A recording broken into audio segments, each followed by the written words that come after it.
broken wheel. Lost in the chaos, no grip, no feel. Beat shouting orders, say I'm still checked out. It's a miracle, anything gets it out. Backfire is all this. Broadcast the circus, can't second guess. What we need can't stop us in place. Nobody knows who's steering this craze.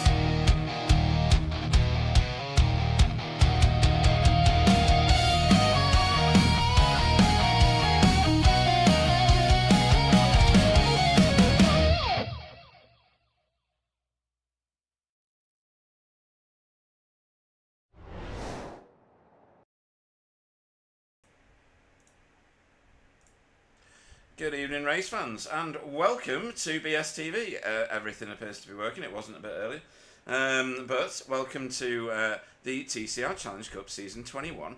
Week 4, we're at Mosport for 2 rounds tonight. 2 rounds, 1 sprint, 1 feature. It's as you've been seeing it in the last few weeks, so no surprises in the format. I'm Pete Bingham, and Jay Corley will be with me shortly, but he's got his head in the fridge. You know, we're in BSTV Towers right now, so he's gone down the corridor there to go and get himself a beer out of the fridge. So he'll be sloshed by the end of that because he's like super fit, and you know he drinks like chamomile tea and like beetroot juice and stuff that you know makes you all healthy and stuff. I was going to say and shizzle, but maybe that's not the right words to use. But yeah, we are here at Mosport, one of my favourite tracks. I think it's got some fantastic features. I'm surprised Tony Klusterman's not signed up just for this one race. Good evening to Alan Toon. Good evening to lots of people on the chat. People still loving the intro music, which is always good. But it's too hot for Sam boozing still, so Sam is doing his own funky thing. It's very cloudy in this session. I wonder if we're going to get some rain. It just says cloudy though, it doesn't say actual rain. But yeah, Mosport features in quite a lot of leagues, but people don't get bored of this one. This one's an attitude racetrack, I think. You know, there's plenty of places that you can lose it on your own, quite happily, and end up in the wall somewhere. So, have you got your nose bag on yet, Jay? Have you got your beer? Excellent. Jay is here. The most famous man in iRacing for all his track introductions and his safety tours of the track, which he posts in the Discord every week now, which helps quite a lot of people out. I'm reliably informed. It must be helping a lot out, Jay, because there's 38 drivers in this session, and we're in the middle of the summer. Yeah, it's either everyone's used to the heat by now, or global warming's a lie, but I think that's a discussion for another time. Yeah. Or else we're going to get all the weirdos coming here with their tinfoil hats. Well, yeah, flat earthers. yeah, they're everywhere. They are among us. But anyway, I never said that, because that would be wrong. So here we are, folks, with a 38 strong grid at Mosport. Let's have a look again at just cloudy, 21-degree track, 95% humidity, not really any wind. This is... do you like this track, Jay? Is this a track that is high up on your list? I do like it. I can get around it. I used to end up in the way off in the weeds at turn 2, which is Clayton, is it? Just drifting and drifting and drifting for ages. But yes. I got okay at that in the end. Yeah, I find this track to be sort of the mid to upper of I like it. I think it's a very, apart from Moss Corner, it's a very easy track to drive. To be quick at is another story altogether. It's one of those tracks that will happily punish you if you put a foot wrong anywhere, and that's just a nice little attitude thing about this track, to be honest. And I've asked around already to different places, and I think a lot of people are sort of the same opinion as me and you on this one, Pete, and it's a thumbs up. Yeah, definitely. what was I going to say next? Well, we being the oral fluffers, that was a thing that we came up with last week, or Jay came up with last week, which was hilarious. I think for the sake of it was audible rather than Was the it first word audible? you used there. Well, no. Yeah, let's not use that first word Well, there there's- because that could get us taken down. Well, you never know. I don't know. So oral fluffers, as in AURAL, which means to hear. Oh, you see. But if you say it quick no. enough, what does everybody think? You see. So yeah. I'm sweating already. I know. So we've got a line of merchandise, folks, on the merchandise channel now, on the website. kidding. Sorry, I'm not kidding. You better go and look. It actually looks pretty good. So I think the link is in the YouTube channel details. If you go to one of the little drop downs, and you can see the rest of it. Where is it? Merchandise. Oh my god! You're kidding me. So get on there, folks. Spend your hard-earned money on stuff you really don't need, because that's what these things are all about, isn't it? Think of all the things that you buy, folks. How much of it do you actually need? And yeah, it's we've made that into a merchandise line. We just need you to sign it, I think. If you've got signatures on stuff, Jay, then it's going to sell well, isn't it? You know what I mean? Either that or get me scammed and empty my bank account from hackers. I don't know. Yeah. Oh dear. Brilliant. Right, let's have a look at standings. I've been chatting away for quite a while now, and we've not got that long. So we're going to race through these standings this week, when I find them, that is. Why am I so bad at this bit? Right, here we go. Pro standings.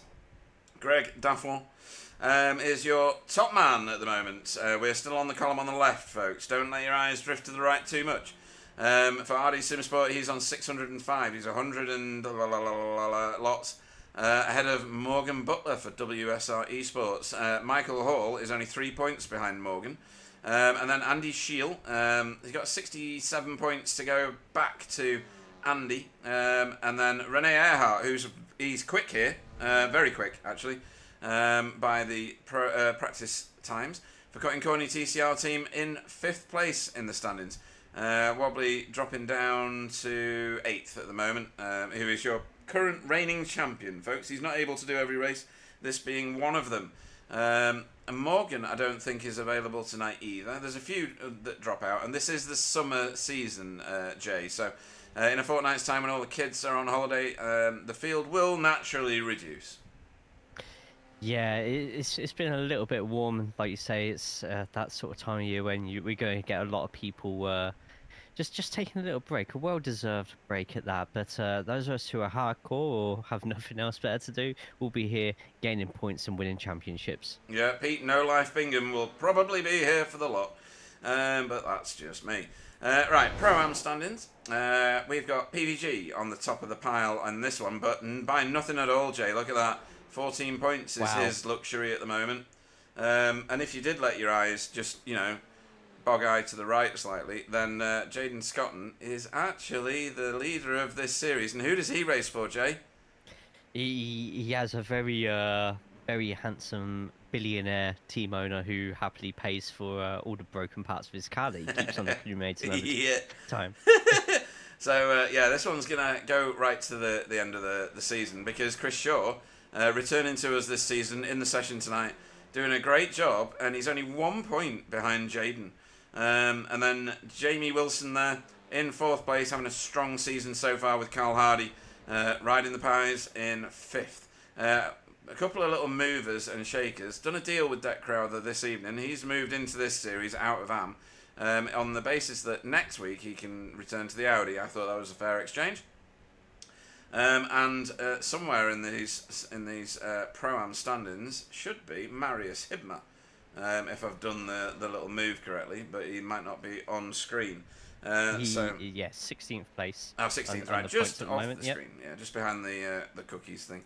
And then AM class, Chris Dixon now leading the way, now that Decker's moved up, which I think brings this particular class a bit closer together, Jay. This one feels like they're fighting a bit more closely now, and it's probably more appropriate. So only 14 points is the lead over Darryl Wright from Result. So Safeguard leads from Result, leads from Blade Designs, just an average sim racer, in the form of Paul Hurley, 1 point behind second place.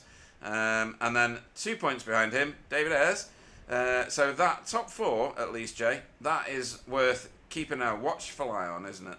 I think. Absolutely, 17 points in it. It couldn't be any closer at this point of the season. And if you happen to look on the right hand side and look way further down than you should actually need to, in 9th place there, Arnaud Chenonnier, 152 points would bring him all the way up the table into about 5th place. So when that week 6 shuffle happens, this one I think is going to be an interesting one to watch. I don't think this is going to be a boring AM class this season at all. This is going to be good. Right, team standings very quickly. RD Simsport romping to the top here. Not quite 100 points ahead, but not far from it. Result X Pure Sims need to get their wriggle on to take it to them, and then Result Clothing slightly behind that. BSTV Pink. Stephen Walker's back in this week. Is Tony here this week? Yes, he is. Currently 18th in practice, so he's doing all right. They are holding the ship together in the absence of Wobbly. And then Cutting Corny TCR team in 5th there, which is Dietmar and Renee. When you consider that's a 2-person team, Jay, they're doing a really good job, I think. Yeah, absolutely. Something that Result X Pure Sims went through last year, and it did cost them the championship, in my opinion, not having the 3rd person here. But if you're able to get that high with 2 people constantly scoring the points, then you've got a really good, solid duo there. Too right. It's early in the season to look at the Driver of the Meeting award, but we've already got somebody reaching out for glory. That's Morgan Butler there. He's got one hand on that piece of paper. And then Sir Alan's Safe Driver award. Deck Crowther is the safest driver we have, doing the maximum amount of laps possible. So hats off to Deck Crowther. Dale Benison was missing last week, I think, due to technical issues, I don't think I see his name in the listing this week either. Might be holiday afflicted. But again, safe driver. Only 8 incident points. Good grief. And then Greg Daffron, not only the fastest man in the league so far, with the highest point score in the league so far, but 3rd safest as well on the maximum number of turns, Jay. You can't argue with those 3 guys at the top, can you really? No, not at all. And it's with Derek and Dale were mainstays towards the top last season as well. So it's nice to see the consistency in the safeness has transferred over from last season at the same time. So they're very. I think it's going to purely be between those 2 by the end of the season. But it just shows as well, like they're quick in their own rights in certain parts of circuits, and they're still keeping it that safe. Yeah. So it's quite fascinating to see.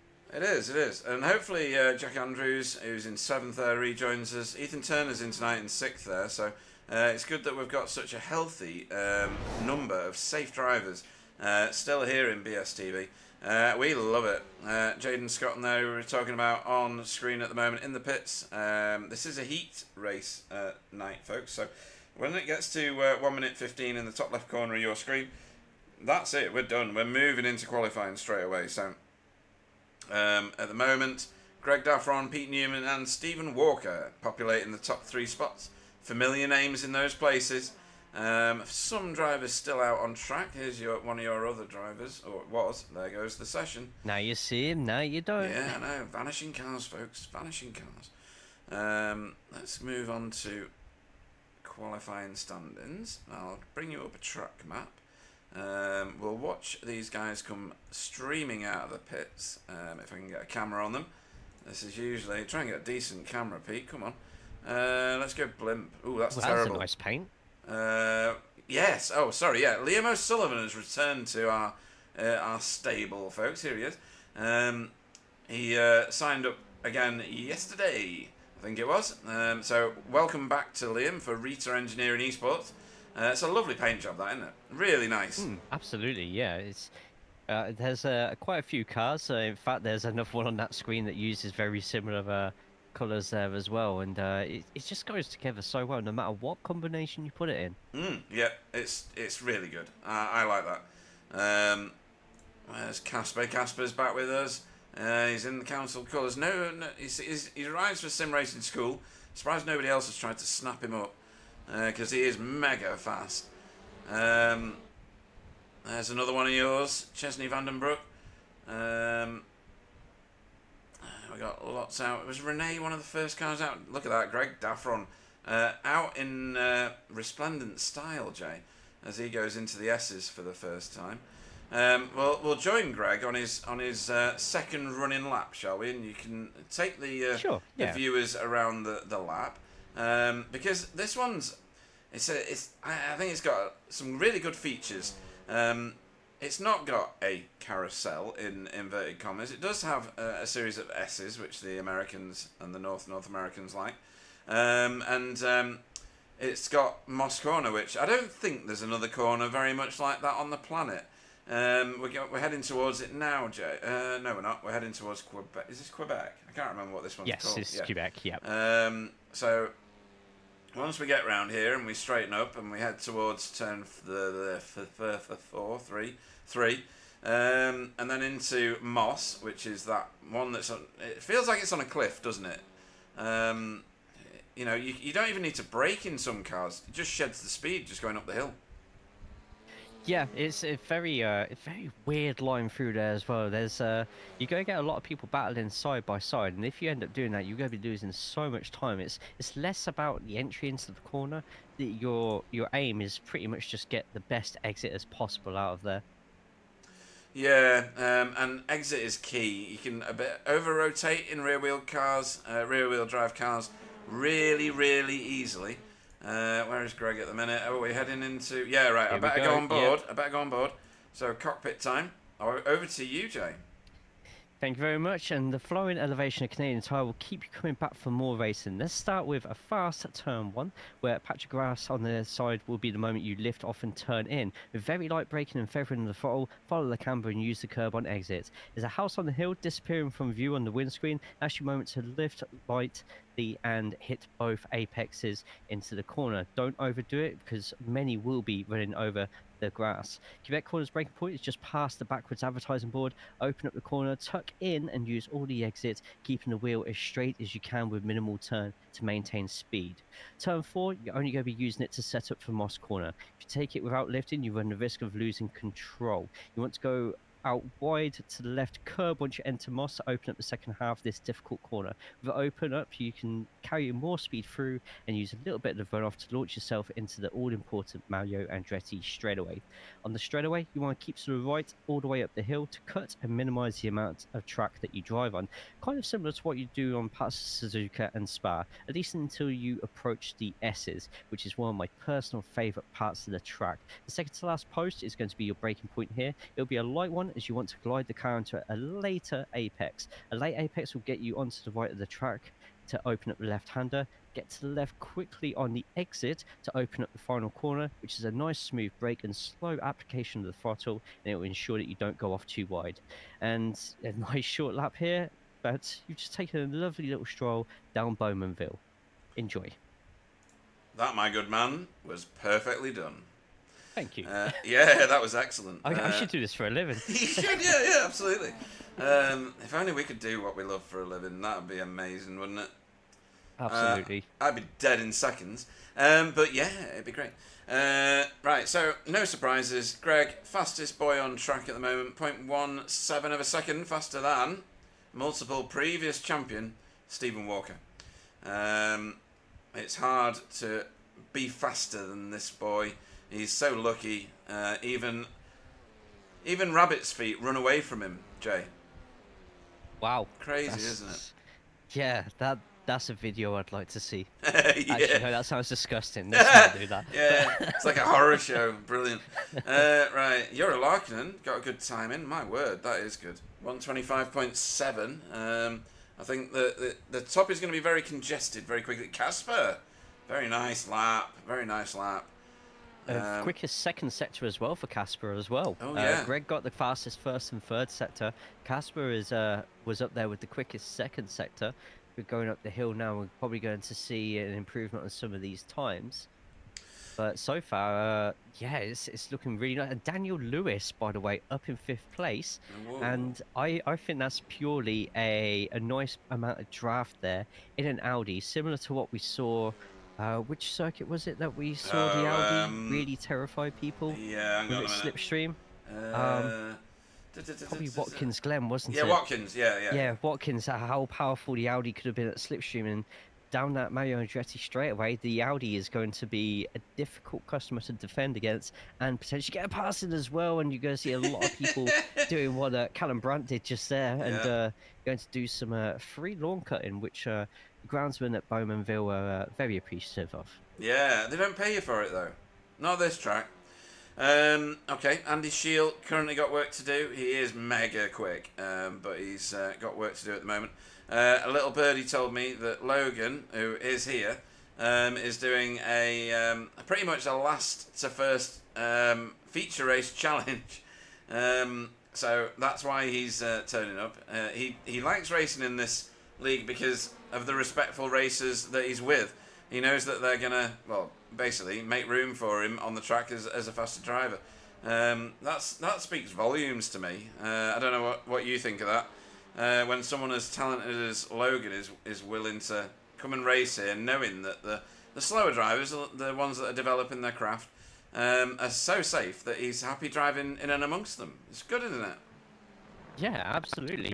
We do perhaps want to see Logan challenging Greg at some point down later in the season, but the fact that he's come out and said that as well is a real sort of testament and a good confidence boost to those who do find themselves in the AMs and the programs in our packs, knowing that a pro driver feels that safe around them. Yeah, too right. We've got Jeff Saunders has joined this session, but he's not joined the track yet. He's in another Audi. Other Audis are David Ayres. As long as you look at the back of this car, it's all right. When you look at the front, things happen. Where are we? Jamie Wilson, obviously in the Audi. He's usually the highest North Audi, apart from Chris Shaw. Chris Shaw is here in his red and blue and white for Ascari Autosport. Used to be a BSTV racer. Oh, there's a car on the inside of Moss Corner. See, that's where you end up, Jay, if you get it wrong. Inside or outside Moss Corner. There's only two options, isn't there, really? Yep, pretty much, and you got to make sure you try and keep away from that high curb that's on the exits of Moss Corner as well, because that will love throwing you about. Yeah, as Michael Hall finds the outside of Quebec, not the entire state, obviously, but where else have we got that we've not had a look at yet? Marcus Kesting, not the most optimal time to switch to him as he's rejoining the track after a small. I think he's just taking in the scenery, taking in the views. Yeah, it's nice here.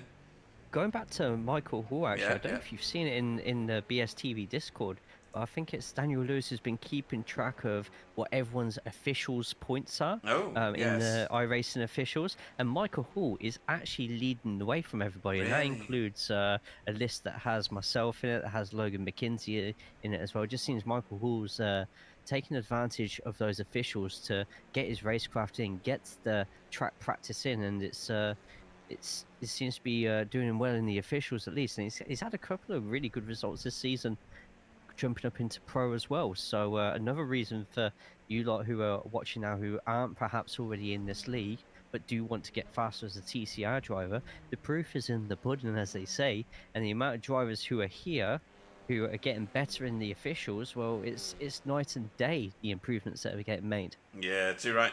And there's no better place to learn your craft. In a league race, you've got to come back and face these people. You can't drive like a knob because they're just going to terrorise you in Discord. But yeah, the community is fantastic though. Very, very supportive. Everybody shares setups. People share like their videos of how they drive. And that, you can learn a lot from that. You can learn a lot just from being in a session like this qualifying session and following another car around the track. You pick up on lines that you didn't realise you could do. You can watch the brake lights of the car in front and realise, actually, he doesn't even have to brake into Moss Corner. He's just coasting into it, having a brake, just dab it, and then to turn the car, and then he's back on the gas again. Why don't I try that? Yeah. You're in the Armco barrier about 4 or 5 times, aren't you? But eventually, it clicks with you, doesn't it, Jay? Yeah, absolutely. And the free practice sessions, which are put up as well by members of this community, as well as the usual Monday afternoon one, which comes up anyway. And you know, none of these people are going to tell you to bugger off if you ask them a question. Everyone in this league wants everyone to succeed. Because if everyone's racing at a good level, then everybody gets better, no matter where on the grid you are. Exactly that, yeah. Everybody supports one another indirectly, without even knowing they're doing it. Just by being on track together, you learn the boundaries of your car in a way that you can't do in officials, because the officials, people are there just to win. You know, the safety rating, it kind of means nothing. It's a false economy. It's a sacrificial amount of... well, it is though, isn't it? No, yeah, it is. I was going to add at the end, I actually got a win today Did you really? in the officials, and it felt fantastic. And do you know what the best thing about it is? Go on. My safety rating's at 1.3. 1.3? I love it. It's those go faster tokens. Yeah, you know? true. Yeah. Who needs an A license anyway? Yeah, I know. The best cars to race on iRacing, you only need a D and a C. Yeah. Oh dear. I'm so terrible at iRacing that my safety rating is at 4.99 currently. So yeah, I don't go fast enough to lose the incident points. Right, where are we? We've got 3 minutes left. If you're not getting onto a lap now, then you may be disappointed. I think Stephen has probably timed this beautifully, because one Quickest lap. First sector. Oh, is he? Oh, yes, he is. Yep. Oh, nice. Purple first sector. This is his Just keep on moment. watching that second one. He is already, well, from his quickest lap already, 0.032 away. Just watching that second sector, which hasn't flashed up as a personal best yet. No. But we've just got a couple more corners, and it looks like he could be... this is going to be a close one. His current best time is a 124.94. He's going to go across and go past the line, and... doesn't quite get an improvement on there. Not quite. Somewhere it went wrong. Possibly sector 2, looking at yeah, comparisons 0.3. between him Oh no, and 0.2 he's dropped Greg's there. time. Yeah, but he gained the 0.2 in the final sector. I mean, he's only 0.03 of a second now behind Greg. That's so close. That is ridiculous. So close. Yeah. So he's got this lap that he's on now. So if he can purple the first sector again, he's got clean air in front of him. No slower drivers that might impede his journey. He's obviously on the ragged edge as he comes around turn 4 there and into Moss. No brake lights on that car at all. Maybe he went a bit wide there. Who knows? You'll know because he'll park it on the road here if he's got a 1X, because there's no point in continuing as he goes up Mario Andretti straight away. Hasn't set a personal best, or he's going off a little bit wide there. Yeah, he's parking. Yeah, I think that's the end of the car. That's unfortunate. Yeah, that is. Pete Newman behind him is he's done an exact copy of Stephen's Sector 1, but better Sector 2. This could be a bit of an improvement coming here. It's currently nearly 0.3 off the pace, going into that final corner. Here we go. Pete Newman, any improvements on the time? Let's have a look. Current best is 125.19. I don't think he's not moved. Has. I think he's just short by the looks of it. Yeah, by 0.2. Yeah, 0.2. Yeah. Wow. Super fast racing. Casper not able to improve on his... Oh, no, he did improve on his lap, but he didn't move up. Let's have a quick look at Rob Sutherland at the moment. He's just about to pass the line. No, he's not. No, he stays. Must have been just a little bit too late there. Yeah. That's the beauty of heat racing. You don't quite get to finish if you're not quite round the track. Right, so as we go to grid, let's pick a car. Let's put a camera on said car. There we go. I'll extend gridding, and I'll run you through our starting order for this sprint race, folks. 20 minutes, no need for a pit stop unless you have to pit for one of your fast repairs. And we'll talk about that in a minute. Greg Daffron will lead us away. I'm going to do names only because there's a lot of them. He's your pole man for this evening. Stephen Walker, Lucky Wookie Walker, goes off on the front row with him. Pete Newman goes off third. Fourth will be Callum Brandt.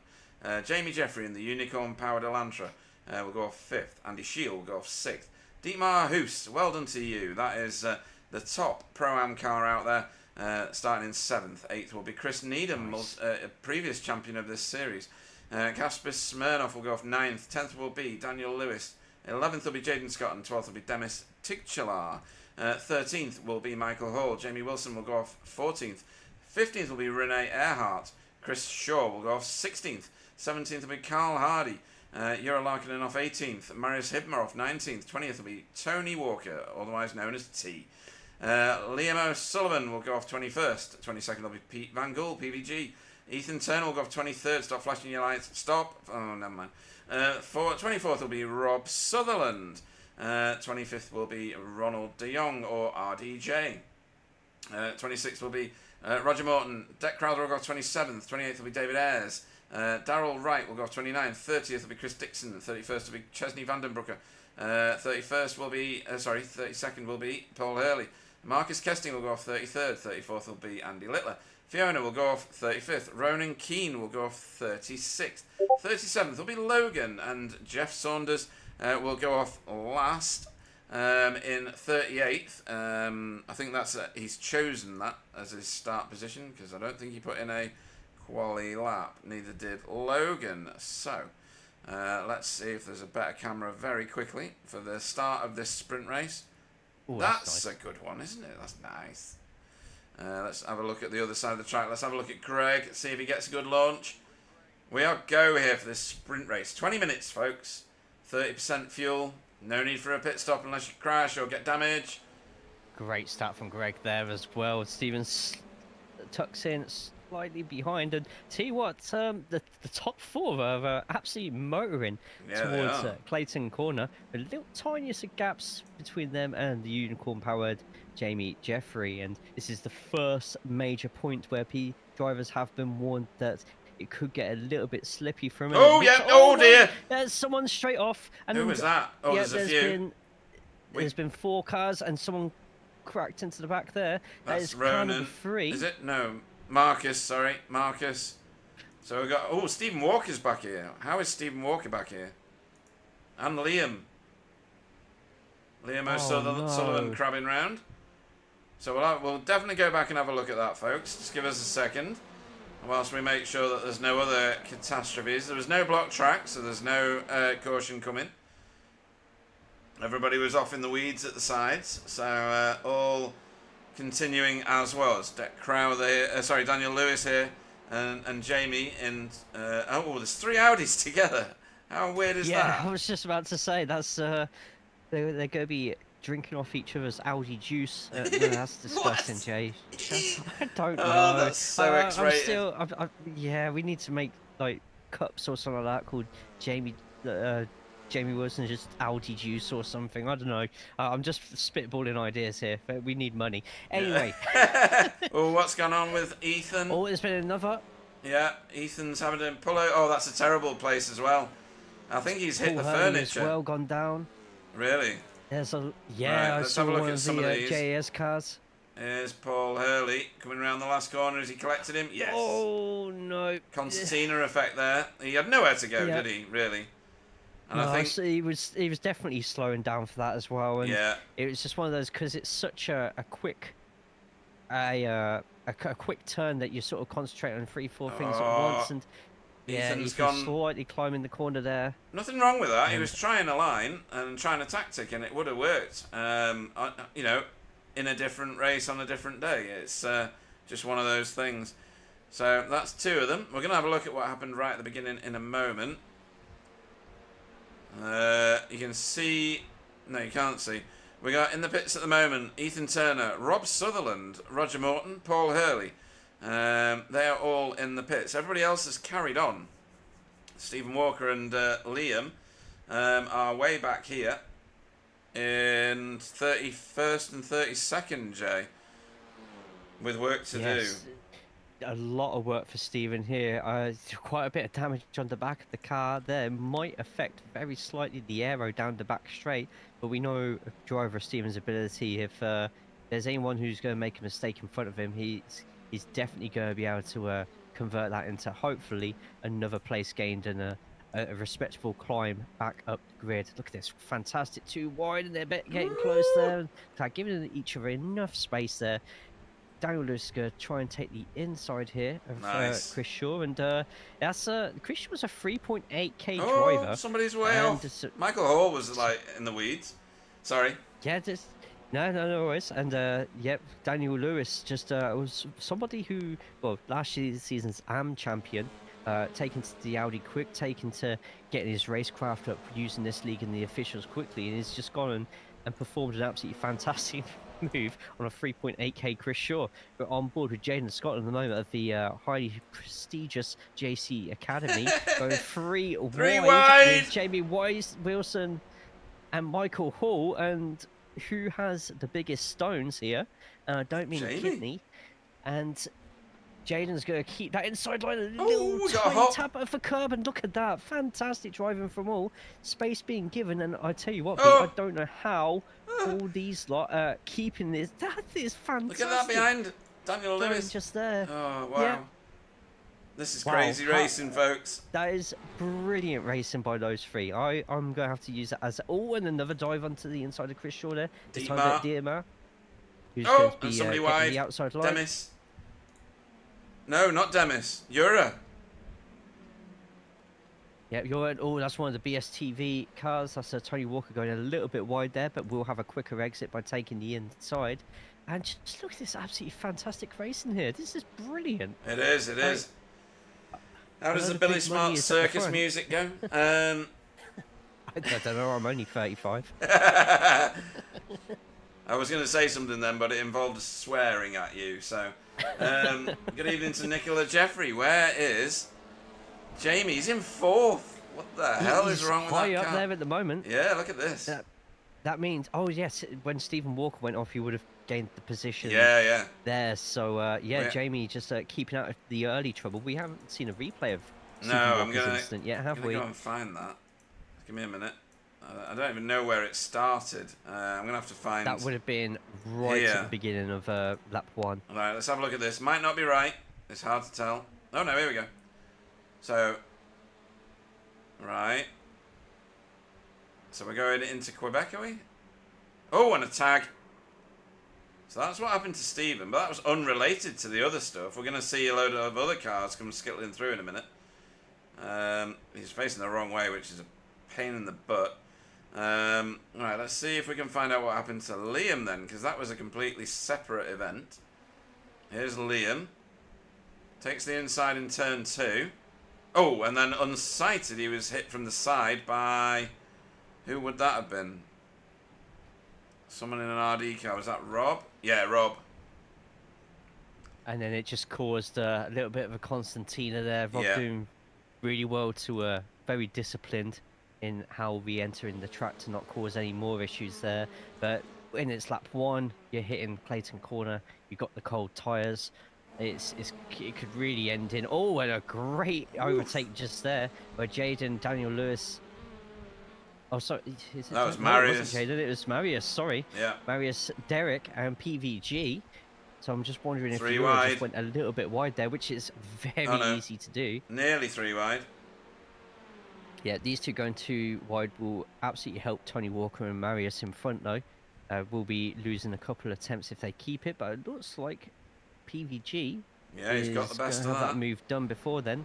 Yeah. And nicely recovered into a racing line, and look at that, brilliant, great stuff there from once again, apart from this, probably today's race has probably been one of the messiest starts this season, but that's not really a bad thing, because a lot of these race starts this season have been absolutely fantastic. There's Logan. How many places today's game is how many places has Logan made already? And it's 16, which I think all of us had about 24, 25 by now, so Logan needs to hurry up and stop slacking. Yeah, he's miles behind.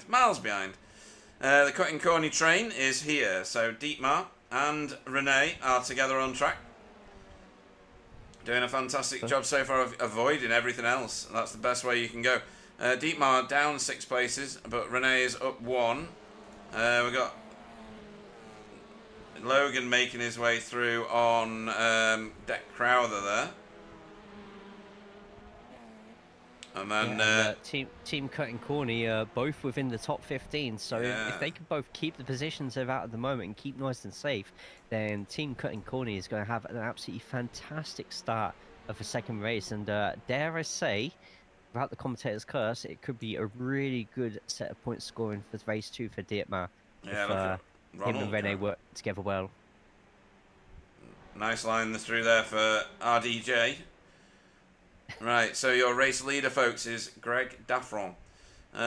He is 2 seconds or more ahead of Pete Newman, who got the bumps going into turn 2 there. Callum Brandt, another RD car, RD Simsport car, is in 3rd, so they're well represented in the top here.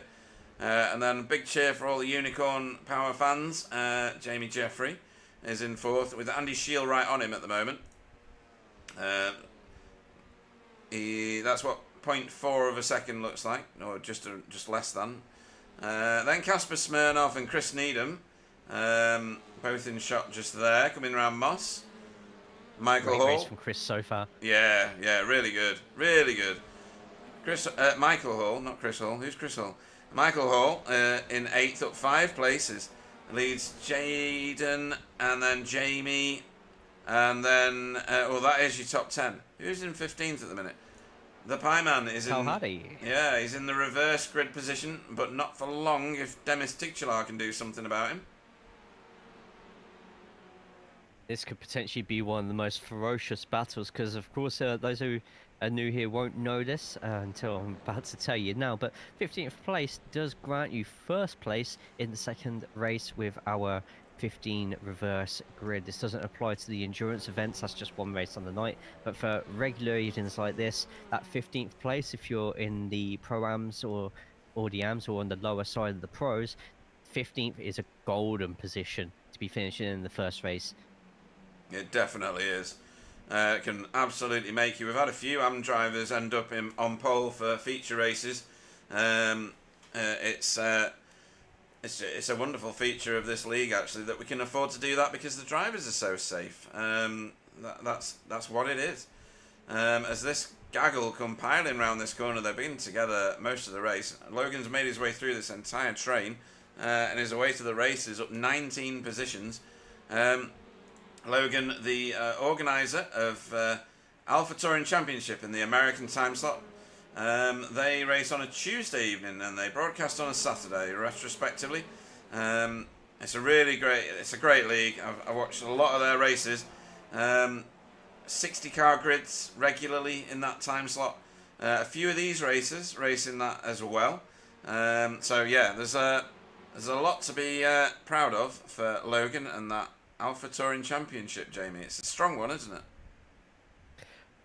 Yes, absolutely. I've you even raced in raced in it. I've done a race in it when it was Thruxton week. I decided to do that, and of course my league debut race went absolutely not to plan because I put the wrong setup on and ran out of fuel. Oh dear.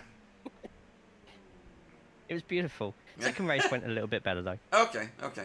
Well, do they do a similar time format, or is it 30 in an hour or something like that? It's the one I raced in was a very similar time format that time. Cool. I think they do vary it on theirs as well every now and then. That'll be something we'll probably have to ask Logan if he comes into the booth tonight.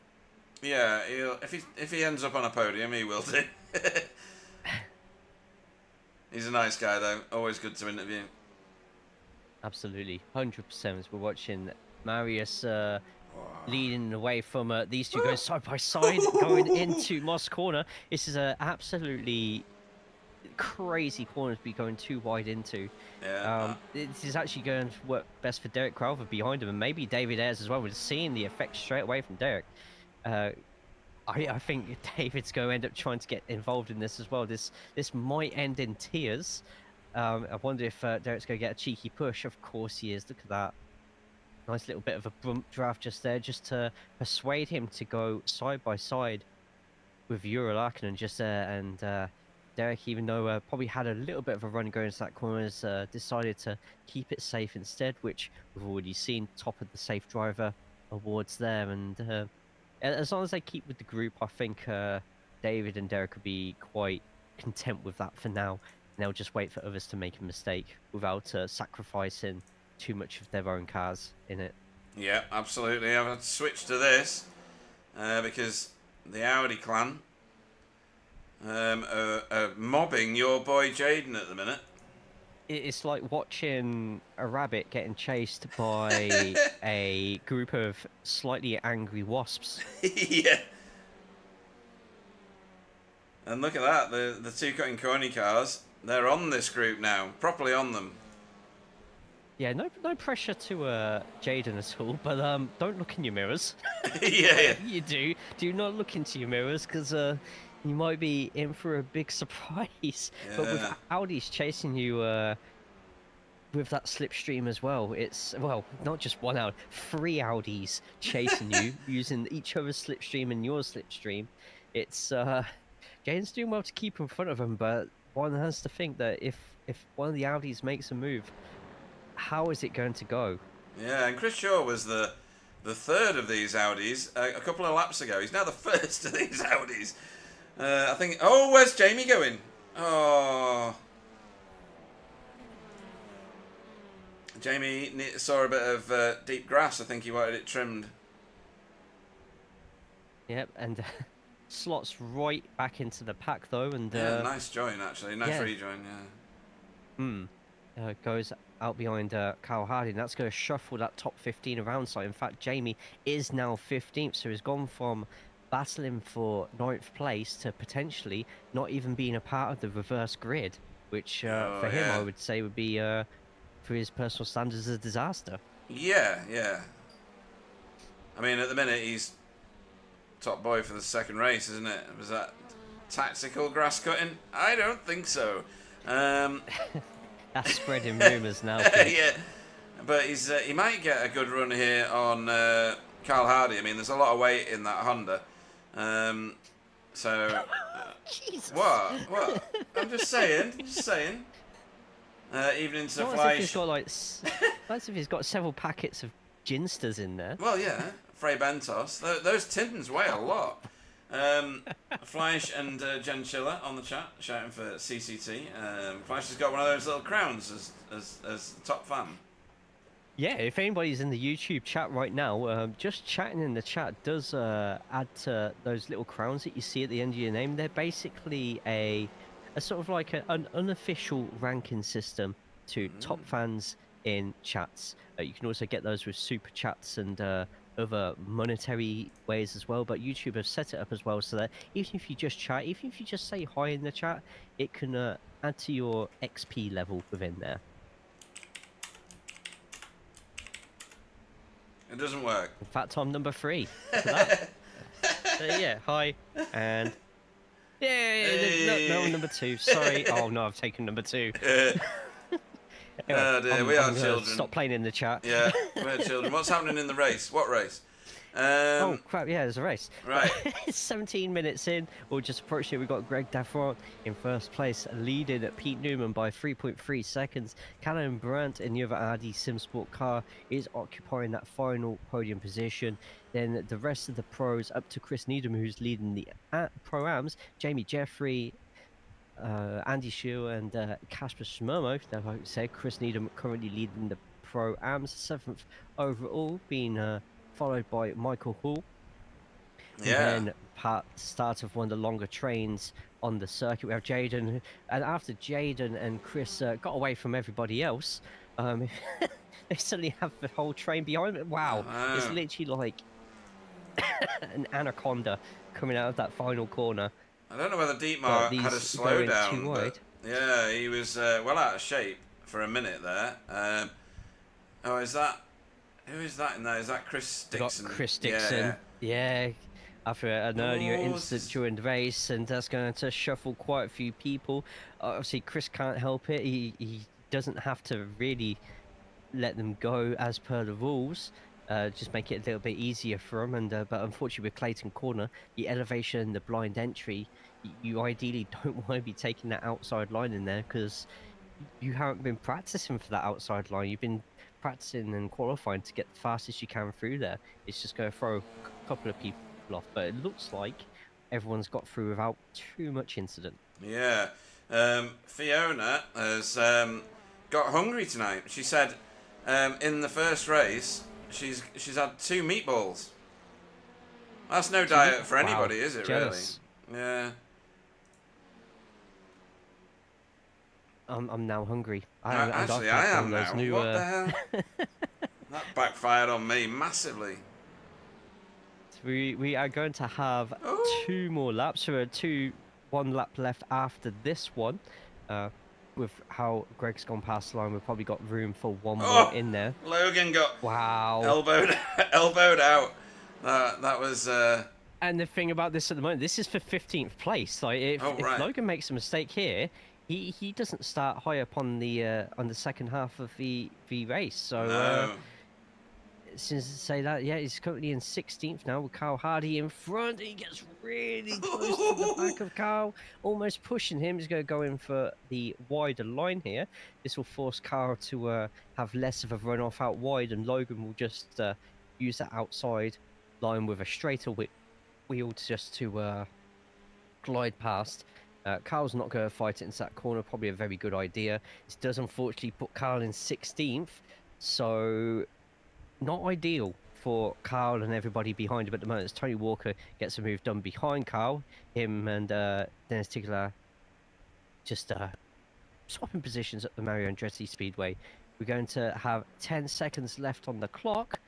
Is he going to do it? He is, isn't he? He's going to go for 1 more lap by the looks of it. All 3, 2, 1. No. Oh, yes. Oh, you cheers. 1 more lap. 1 second. 1 more lap. 1 second he was away from checkering that. Wonder if anybody's going to run out of fuel.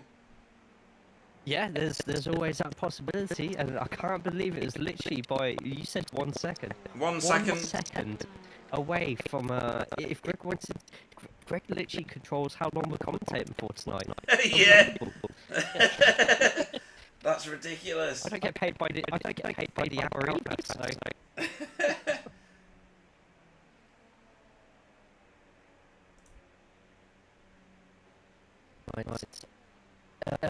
In the chat, I managed 3 meatballs at one time. That's a lot greedy. to fit in at one time, to be fair. Yeah. Apparently, so I've read. That was an oval race.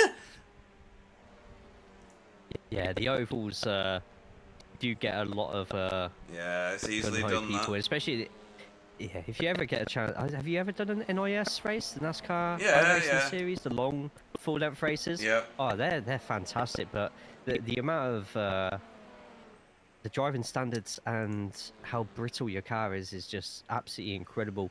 But what is also incredible is Greg Daffron's run of race 1 victories, which extends yet again. Lovely flash of lights there allowed at this point of the race, as Greg Daffron is your race 1 winner. Pete Newman rocking up in second, and that was a lot closer than I thought it was, but Callum Brandt, Jamie Jeffrey, Andy Shield and Casper Smomo rounding up the rest of that top 6 for the pros. Chris Needham getting a fantastic win in that Pro-Am category with Michael Hall behind. Jaden Scott with a brilliant 9th place, still getting chased by the massive snake of cars behind. Jaden Scott was 2nd and Chris Short 3rd in the Pro-Ams. Wow. Yep. David Ayres getting the win for the AMS. It looks like Chesney's going to be getting 2nd place in race 1 in the AM category, which is, I think that would be a personal best for Chesney as well. So we've got to wait for him to actually get past the line first, I suppose, and there we go. Yeah, and a race... Nearly... race to forget maybe for Stephen Walker, who rolls over the line in 34th. 34th. He'll be hoping for better in the second race after what happened on the first lap of the first one. But yeah, it's... Oh, Darrell's still going. Where's Darrell? There he is, over the line for Darrell. 30th. Yep, despite being in an incident at the beginning, just kept on going and didn't lose too many places from it. Still finishes a respectful 30 despite the circumstances. So, let's have a look at the finishing order in that Heat 1 tonight, the sprint race. Where are we? There we go. So, Greg Daffron won by a country mile, 4.2 seconds over Pete Newman. That's for RD Simsport. Pete Newman was 2nd for Result X Pure Sims. Callum Brandt was third, bottom stop of the podium, rounds out that podium for RD Simsport. Jamie Jeffrey in fourth for Coupes and Convertibles Racing, with Andy Shield in fifth for Knight Rider Motorsports. Casper Smirnoff was sixth for Sim Racing School, and then Chris Needham, a class win here, in seventh place overall for Air Smart Racing in Pro-Am, so well done to him. Michael Hall finished eighth for Result X Pure Sims. Jaden Scotton, I think he's earned back a few of those car panels, Jay, I'm not sure. In second in class. Slightly. Yeah, slightly, okay. It's tough in that team. Ninth overall, second in class, JC Academy. Chris Shaw, third in class, 10th on track, Ascari Autosport. So that's your podium there for Pro-Am. Daniel Lewis, 11th for Blade Designs SRL, and then Dietmar Hoos, 12th for Cutting Corny TCR team, ahead of his teammate Renee Earhart, also obviously for Cutting Corny, in 13th. 14th was Jamie Wilson for Team Chimera. Logan McKenzie in a suspicious 15th, Jay, for Yellow Flag Motorsport. Cal Hardy, 16th for Result X Pure Sims. Tony Walker, 17th for BSTV Esports Pink. Dennis Tichlar was 18th for Hydra Race Racing Forces. Where was I up to? Yeah. 19th, P. Van Gool, PVG, for Result Clothing. 20th was Marius Hibmer for JC Academy. RDJ finished 21st. 22nd was Euro Larkinen for Hydra Race Racing Forces. Deck Crowther was 23rd for Blade Designs SRL. Then the first of our AM class drivers, David Ayres, in 24th. He gets himself a class victory for Safeguard. Liam O'Sullivan, 25th, after what happened on the first lap for Rita Engineering Esports. Second in class, 26th on the track, Chesney Vandenbroeke for JC Academy. Marcus Kesting was third in class, 27th on track. Andy Littler was 28th for Workguard. 29th was Ronan Keane, also for Workguard. Darrell Wright was 30th for Result. Chris Dixon was 31st for Safeguard. Rob Sutherland 32nd for RD Simsport, with Paul Hurley 33rd for Just an Average Sim Racer. Stephen Walker was 34th for BSTV Esports Pink. Jeff Saunders was 35th. 36th was Roger Morton for Safeguard. Fiona was 37th after a whole plate full of meatballs for Workguard. And Ethan Turner was 38th for Blade Designs Just an Average Sim Racer. Well, that was a race of high drama, I would suggest, Jay. It was a bit messy on that first lap, and on a track like this, if you get it a bit messy on that first one, it's gonna really ruin your race, isn't it? Because overtaking is not so easy if your name is not Logan, and a sprint race, you've only got so many laps to recover the positions. Yeah, and like I said during the lap guide that we did, it's definitely a track that will enjoy punishing you, but something as simple as maybe not taking the optimal line during a corner.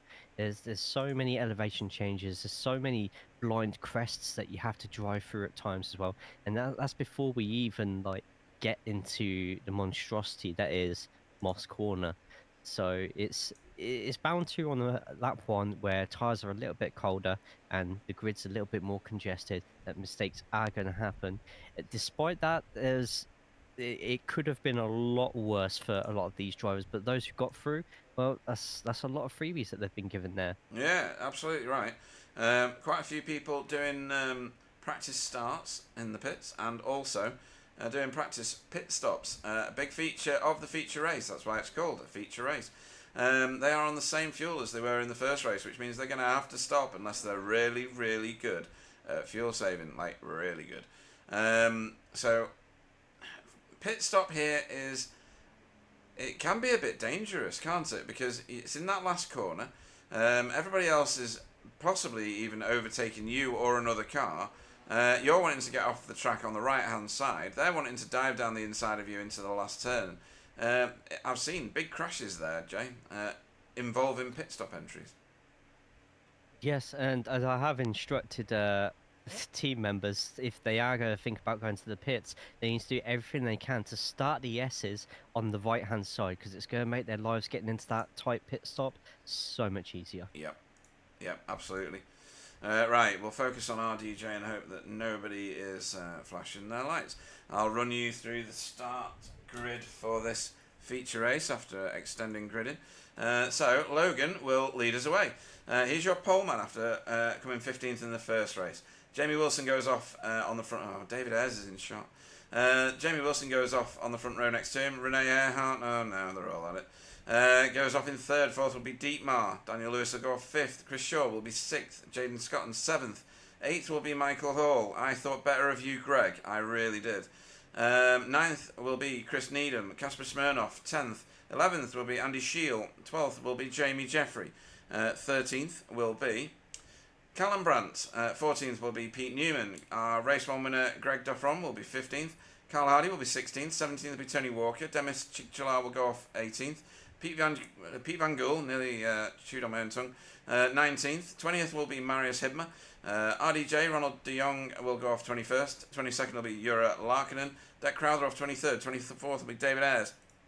25th will be Liam O'Sullivan. Chesney Vandenbroeke will go off 26th. 27th will be Marcus Kesting. Andy Littler will go off 28th. 29th will be Ronan Keane.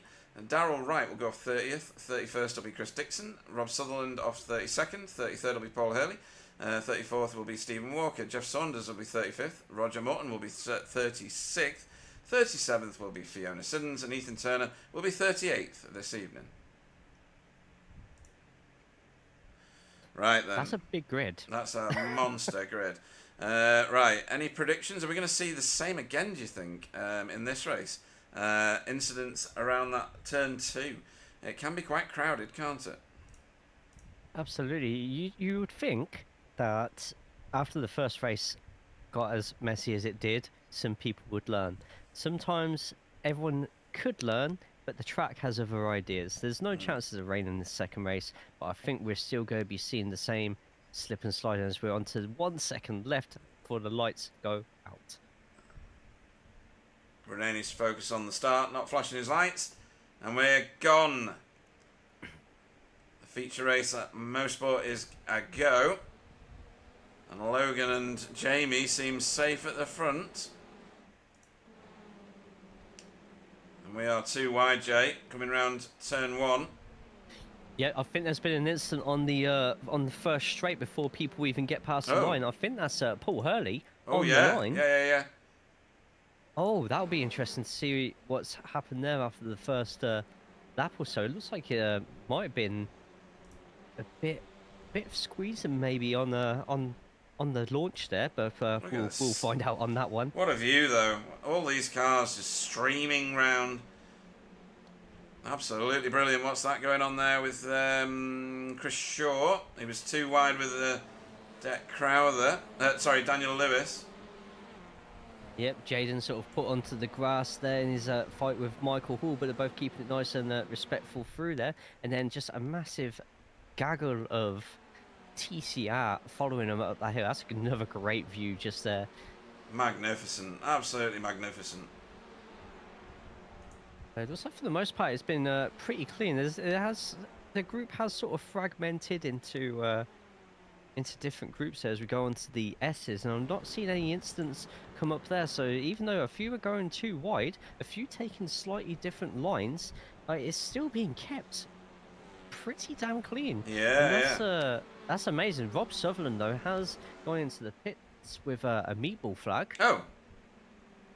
We'll have a look at that in a minute. Literally just happened now, so yeah.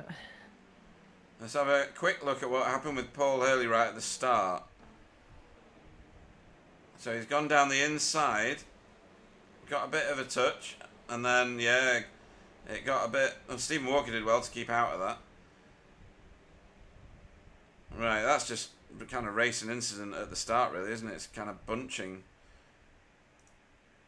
I'll probably need to... I'll probably have another look at that after after the broadcast. It is a part of the start and part of the race where everyone does sort of need to spread out a little bit more. You got people traveling even at the launch completely different speeds, so there's a lot of places you have to keep a watch on it, and sometimes people do veer off into either sides. Like none of us are mind readers here, unless you know you you are Pete, in which case I apologize about everything.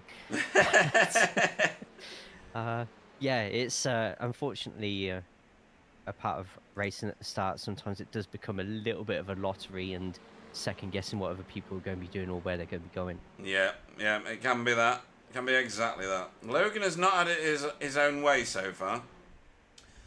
He's not broken the 1 second mark, and Jamie Wilson is keeping him fairly honest up to this point.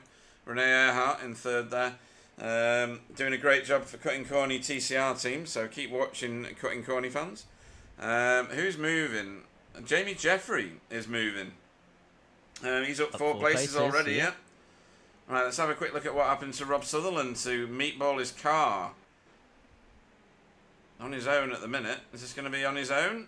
Rotation. Yeah, Yeah. Have a bit of that. Front of car. Right, yeah, well. that'll wake you up. That really will. And knock your fillings out at the same time.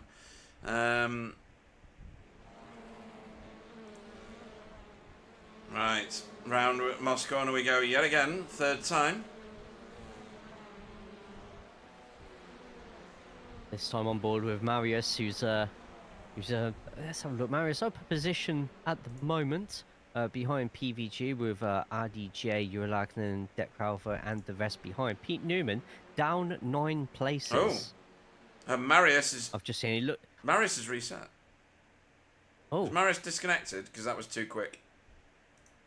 It's showing him going down the standards at the moment. I wonder what's happened there. I think that's a disconnect. With potentially. Oh, Pete Newman has a meatball. What? Actually. Yeah, Pete Newman has a meatball flag. He's still on the circuit at the moment, but the back of that car looks absolutely toasted at the moment. Oh, it does. It's like a beach buggy. Right, okay, let's have a look at it. So, into the corner, is that Greg? No, that's Greg behind him. Oh. An RD Simsport shuffle, and then into the wall a bit. That didn't look enough to do a meatball. Well, I did notice that looked awfully similar to the incident in race 1 with Pete Newman, with a slight tap on the back of Stephen Walker, and that had similar results in terms of where the car went for there. But I don't remember Stephen Walker getting a meatball from his, so no, could just have been where the car was touching on there, and you're nearly into the wall there. Done well to keep that out of there. Hopefully we've just answered that for you, Alan. He was asking what happened to Pete. Oh, my word. That was close. That was very close. But we've all survived it, so. Stephen Walker making his way through here. Quite handily as well. He's up 7. Do you know he's not up any places at all? Logan McKenzie. He's just not trying. He's not gained a place. No, and neither is Jamie or Renee or Daniel Lewis. Yeah, it's just like you say, they're not even trying. They're just content. Who wants to be content in this world? I know. Aren't people here for doing overtakes and stuff? What is going on? It's this modern racer thing, isn't it? Modern racer. Right. Down the inside was Callum on Chris. I don't think he's got this done because I think maybe he does. Moss Corner will have this one. Yeah, Moss Corner is going to be in his favour massively, isn't it? Chris is going to have to back out, and then Greg. Greg's going to jump in. Oh, and a very, very sharp turn just there from Chris. Very lucky that it didn't result in Callum getting accidentally turned there. Yeah. But Chris taking that wide line there, it has given him a slight advantage going out the corner. But unfortunately for him, Greg Daffron is Greg Daffron, and he has the slipstream of his teammate in front, which is going to massively aid him into this corner. Yeah, and Andy He's going to get the inside line, but yeah, Andy Shields stalking now. He's following Greg's line, probably learning Greg's line. I mean, it's not a bad line to learn, to be honest. No. Not a bad person to be following around. It's Greg. Yeah, Greg has got damage on the front of that car. Very slight. Not enough. This one. There we go. That's more than a little bit of damage. I wonder if that's from the contact with Pete. Yeah, I think it is. That looks expensive. That would definitely affect the drag race at the Mario Andretti, but Greg's pretty nifty around those corners, so I don't think for the rest of the course he's going to really be feeling any effects from that. No. Apart from, like I said, between corners 5, the invisible turn 6, the invisible turn 7, up to 8. Yeah. So Pete Newman has been to the pits. Now I think he's stretched that out so that he didn't have to go to the pits twice. Maris has just let us know the PC crashed, unfortunately. Oh, Could, really? explain the disconnect just there. It's only just shown up on my screen as a connection drops due to frame, so that's really delayed from iRacing's side just there. But that's so unlucky, because that was I had a good feeling about that race, and Maris put a lot of practice in tonight for it. So yeah, it's a shame. It's a shame it's had to end like that. Casper and Dietmar side by side into whites. Sorted out though, but that is going to potentially open the door for Jaden. All Jaden's got to do is keep it nice, and oh, look at this! It's nice. Fantastic racing from all involved, and even though the outside line's going to have a little bit more pace going into Clayton, in fact, Greg, Callum, sorry, yeah, Callum getting a nose in just there, and Jaden's going to be a bit disappointed by that, but the fact that Callum's in pro, maybe Jaden can use Callum to potentially get past Dietmar, depending on where Callum wants to make the move happen. Or it could even be as early as here, unless he's looking for a late apex. He is, and all Jaden's got to do here is just keep behind Callum. Greg's going to be on his tail at some point as well, but use Greg to disposition Dietmar and take advantage for another pro-am position. Further forward, we got Jamie Jeffrey getting alongside Michael. Now, usually the outside into these S's is not the optimal, because you end up doing exactly that. You have to fall in, don't you? Inside line into the S's is optimal. Even if you stay alongside, you've still got the inside line when you go into whites here at the last bit corner. Of contact there, but kept it going. Not much. Yeah, the point of the S's here is just to pretty much set up for the following corner. So although you're not taking the fastest line through that particular corner, you're helping to make sure that you're faster through the following corner. And with that part of Canadian Tire, it's a triple whammy on that one. Yeah.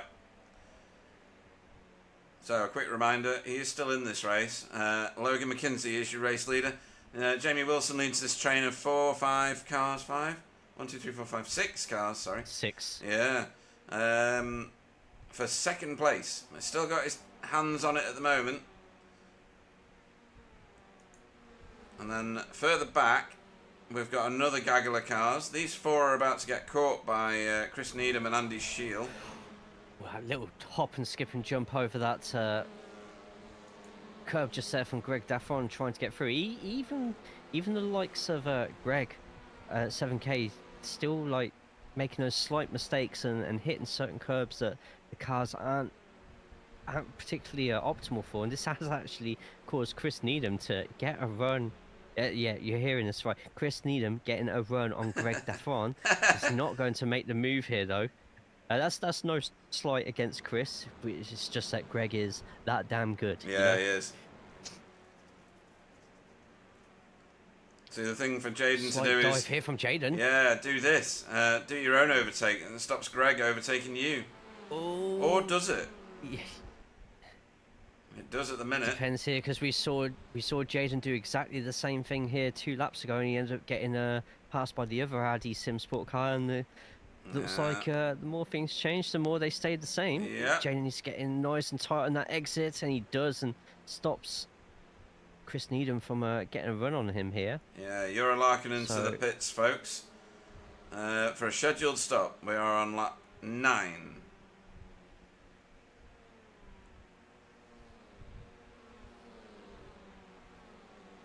There we go. All Jaden has to do now is just try and keep behind Greg if he can, and Hope that others make a mistake, or you can use Greg's slipstream to maybe get a few extra attempts on his laps. That's a long string of cars. It is just now, there, yeah. These guys have been caught by that group behind. So this one is going to be a bit of a beast soon. PVG has got some work to do just to grab onto the back of it, and then you've got like an 11 car train, which will be for 10th place. So real good points on offer. This group though has got suddenly very, very tight. Chris Shaw giving lots of pressure here to Rene Earhart.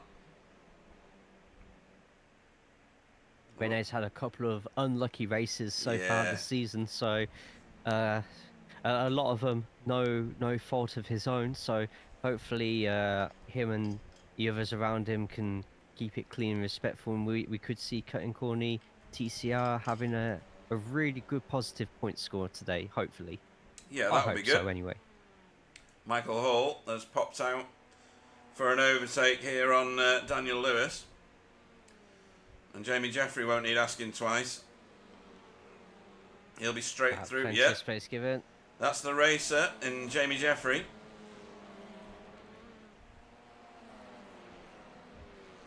And then that's in these groups of big congestion cars like this. They're the sorts of chances you're going to be looking at other people to create for you to take advantage of. And we've got another one potentially coming up here if anyone goes too wide. You got if you're in a position where you have to pick a line, you ideally want to be positioned behind that in case somebody in front of you makes a mistake. Yeah, too right. We didn't see much of him in the first race because it went a bit off. But Liam O'Sullivan doing a much better job in this one. 21st at the moment, up 4 places. Stephen Walker a couple of places behind him as Dietmar has gone to the pits for his scheduled stop. Trust me, he is back there.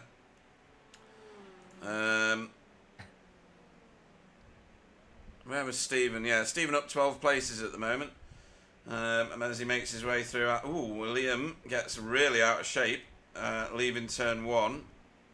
Probably gave David Ayres a bit of a scare. Yeah, we've also got Ethan, Darrell, and Rob in the pits as well. So it'll be we'll probably want to be focused on one of these big groups and gaggles of cars around ESs on the next lap, just to see exactly how they peel off from that group into the pits, and if anybody's going to end up potentially having a bad time here. Yeah, I'm very impressed with Jamie Wilson heading this.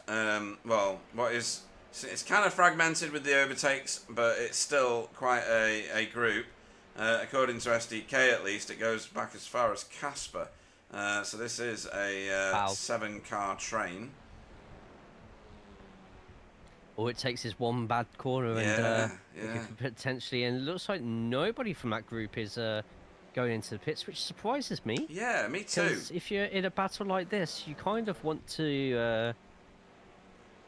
You kind of might want to be peeling off to see if you can get an undercut going, and that's exactly what Andy and Carl must be thinking right now. Both going into the pits at the same time. If Carl ends up getting out the pits in front of Andy, then we know Andy's going to be scrimping it on fuel slightly. Yeah, very true. But if anybody can, I think Andy Shield can. He's got a lot of talent in that car. Oh, has he done him? No, Andy not Shield's quite, out but first. Cal does seem a little bit closer though, so I wouldn't be surprised if Andy has decided to try and go down a little bit of the fuel. Yeah. Just come out in front of Pete Newman though. And behind Jeff. So Andy... Both the teammates, Cal Newman. It's Cal Hardy in front of Pete Newman at the moment. There might be some instructions given to pass over, especially with the slightly cooler tyres now of Cal Hardy after being stationary. Time to see if anyone's going to jump into the pits here. I bet Chris Shaw out of these lots is going to jump into the pits. Well, Jamie Jeffrey doesn't normally do early pit stops. He's normally in the zone, loves the racing, would rather be in the pack, I think. Yeah. I'm just wondering if these people realise that Logan's not their battle, Yeah. because Logan's very far ahead right now, and maybe they're just sort of using this opportunity to actually fuel save themselves. So maybe that's just the case. It is they're not looking at racing, they're just looking at minimising the amount of time they're in the pits for. Yeah, we got Jaden, PVG, and RDJ in the pits at the moment. Same with Jaden Scotland as well. I think Jaden's coming out of the pits now. Yep, there he is. Jaden comes out ahead of Dietmar. Yeah, so Logan is 5.5 seconds nearly ahead of this chasing group. You can see them there in the background. Yep, it's like a scene from Jurassic Park. Yeah, here come the Velociraptors. Ironically, there's not a single Veloster in that group at all. Just at the back actually, of no, it. there is Yeah. right at the back. It's right at the back. Casper. Who's out at the back? They've ruined my joke. Casper, you ruined my joke. Anybody gonna take the offer of a pit stop this time round? No. No, that's. I am really surprised about that. Me too. It's a bit weird. Great racing though. Oh, it's just brilliant. Demis is a taker for a pit stop this time round. Neither of... Oh, Stephen Walker got past Liam O'Sullivan in quite rapid fashion very recently. I'm going to try and find that. Well, I don't know why I'm looking at the pit wall. Pete Newman past Dietmar. We might be seeing a move here. These three are getting awfully close. Shaw, Hall, and Jeffrey. Yeah. How close they are, Pete. That's insane. Oh, I thought that was going to be a late lunge there. That would have been, in my opinion, a terrible place to lunge there. But James Jeffrey's going to give a push to Michael Hall through the exit of that corner. Is chasing an Audi, and I was trying to get down the having inside. a quick sniff, but that's disgusting.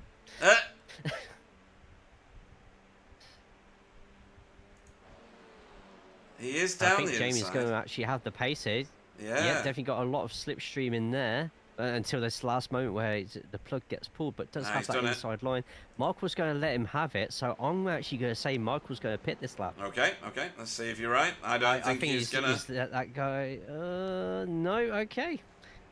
These lot really trying to paint me as a liar today. Yeah. Callum Brandt and Greg have both pitted together. Both RD Simsport cars in the top 20 there into the pits. Interesting. I've just seen, unless it's from the start of the race, Paul Hurley has a meatball flag at the moment. Ronan has a black flag.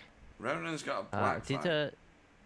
Did Paul that might be carry on after don't know. Because Marius is he's in front of Marius who raced a couple of laps. Yeah. So I don't know if there's been another incident. I think possibly. I'm just going to have a look at... Oh, Chesney's in and Jeff is in as well. Just have a look at this incident. Yep. Well, this overtake from Stephen on Liam. Might just be a let go, but Liam's car looked a bit wild on the previous couple of corners. So I don't know whether he's managed to lose it a bit. Yeah, had to get out. Yeah, Oh, no, he's just let him go. Wide line there. Just let him go in the end. Okay, so that was less interesting than Pete thought it was going to be. A massive good evening to Gary as well in the YouTube chat at the moment. Yeah, evening. Jumping in. Hope you're having a fantastic evening, Gary. Right, let me have a look and see what happened to Paul Hurley. Ethan There was that Turner incident jumped at the to beginning pits. of the race, and that is one of the cutting corner cars jumping into the pits. That's Rene from Renee's second place. gone to pit road. Ethan Turner had an issue. Ethan Turner ended up with this. On his own. Into Moss, is this? Yep. Straightened the car up. Probably going and on to then, oh, just parked it and decided I've had enough. probably a lot of frustration there by the looks of it. Yep, Yeah. completely going out of there. That's a shame. Sometimes Moss does that to a man. Sometimes. Yeah, absolutely it does. So Liam has gone to pits to get fueled and set and away, which releases... who was behind him? I can't remember now. Callum is currently I think he had Stephen just in front of Yeah, he him. did. I was trying to remember who he was getting chased by, and I can't remember now. So Callum is the furthest forward car that's already pitted. So these two RD Simsport cars are the ones to watch right now for that. But everybody in front of them, so 10 cars in front of these guys, have not pitted the car yet, including this rabble. Anybody else going to take the offer? Yes, 2 of them. Oh, Nearly 2 of them. Oh, that was so close. Casper did not Wow, want to pit. Casper, he did. It looked like he was going in, and then he just sort of cut at the last moment. Meanwhile, who was it who went into the pits? It was Michael Hall. It was. It looked like Michael Hall went into those pits quite late, so both sort of like doing complete opposite things there, and that nearly ended in the chaos that we predicted might happen to at least one person. Yeah. If someone had got hit there, they would have bowled straight over that curb of that corner and potentially collected somebody else in that group in front of them. Yep. That was close. So have a Too quick close. look at that again from above. So flying around this last corner here, or penultimate corner I should say here. Moves late to the corner. Casper bails, doesn't want to follow another car that close. That angle made it look like there was more room between them. But I'm sure it didn't feel like that in the car. A little bit more, no, a little bit anticlimactic, but Yeah. well, Jaden defending from Andy, yeah. and Pete, which is a big ask for Jaden. Just does have Yeah. Chris Dixon behind as well. Chris Dixon, who we've been finding, is becoming quite the fuel saver. Yeah. I've always found that Chris Dixon's always been one of the last cars on the entire grid to pit, and although he's got those in front who have pitted, he's just trundling about doing his own thing. He and is, yeah. You know what? It works for Chris. Yeah, Fly says, rage quit, game over. Jamie Jeffrey's gone to pit road to service his car. Where's he going to come out in relation to Callum and co? Actually, he's going to come out ahead. He is. He's going to come out ahead of them. That's quite surprising. Yeah, I am surprised by that. That top group must be moving really quickly.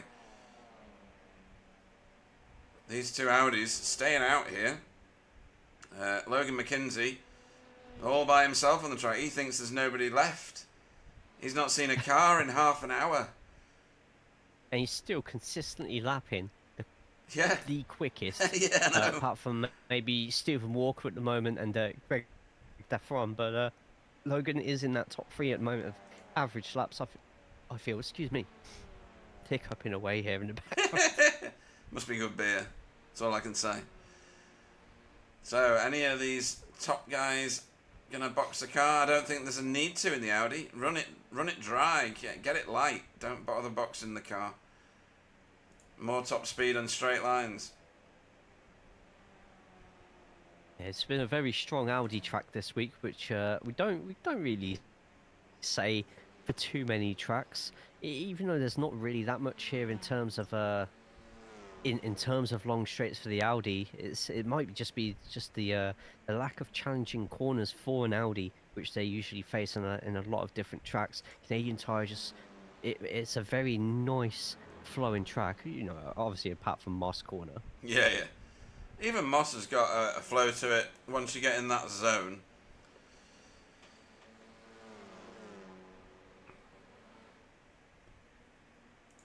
There's some fun cars to drive on this track, I have to say. Multi 21 here for BSTV. The Walker brothers swapping places. Michael Hall stepping out of the way.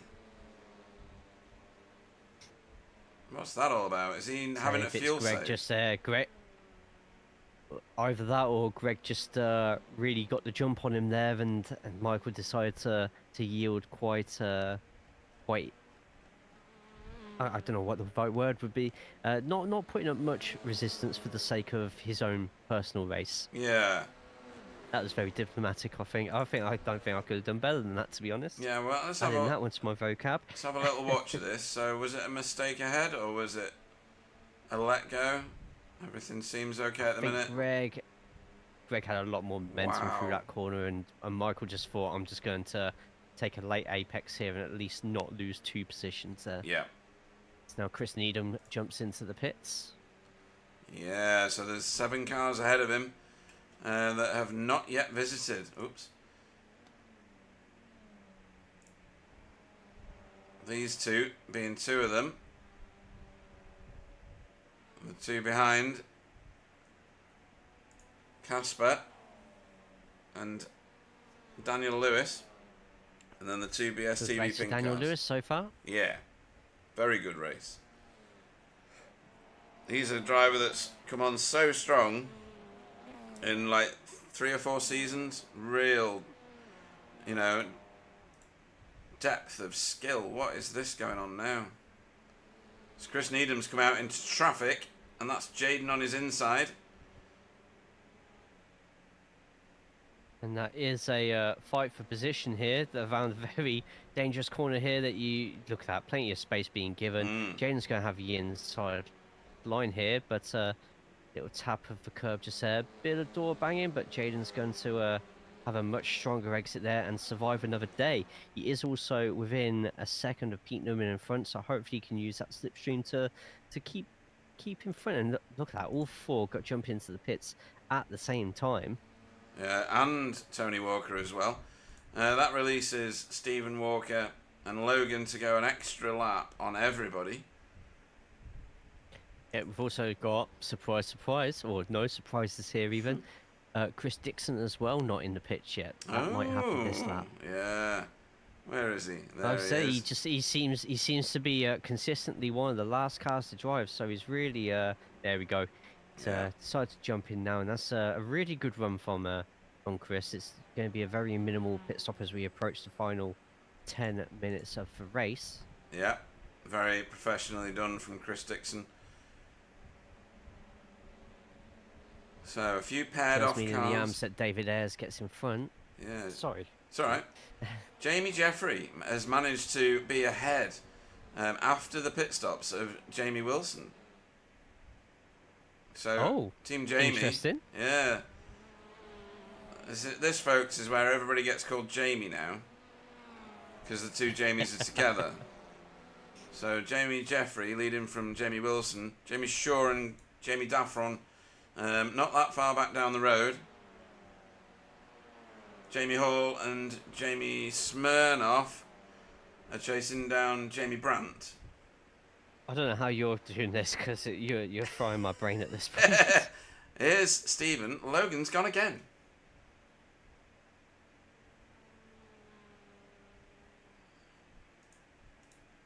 Yeah, Logan's surely in this lap, but with such a big lead, Logan could probably pit for fuel, pit for full tyres, and still come out ahead of everybody else. Yeah, 32 seconds is his gap at the minute. He is the last car out there.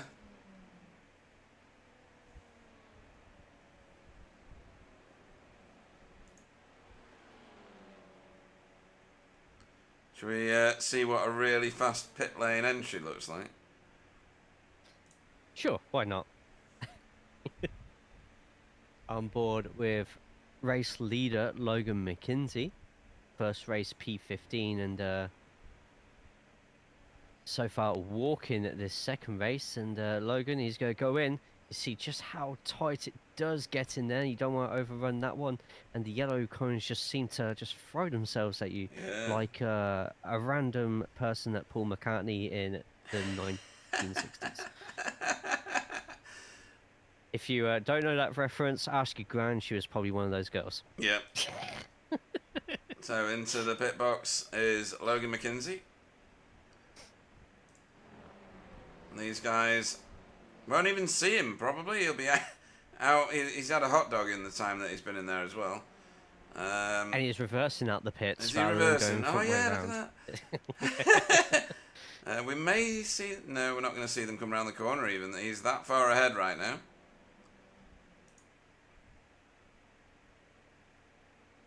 Yeah, a nice 11-second lead over everybody else at the moment. Yeah. But hasn't passed anybody, so naturally fans are disappointed. Yeah, absolutely.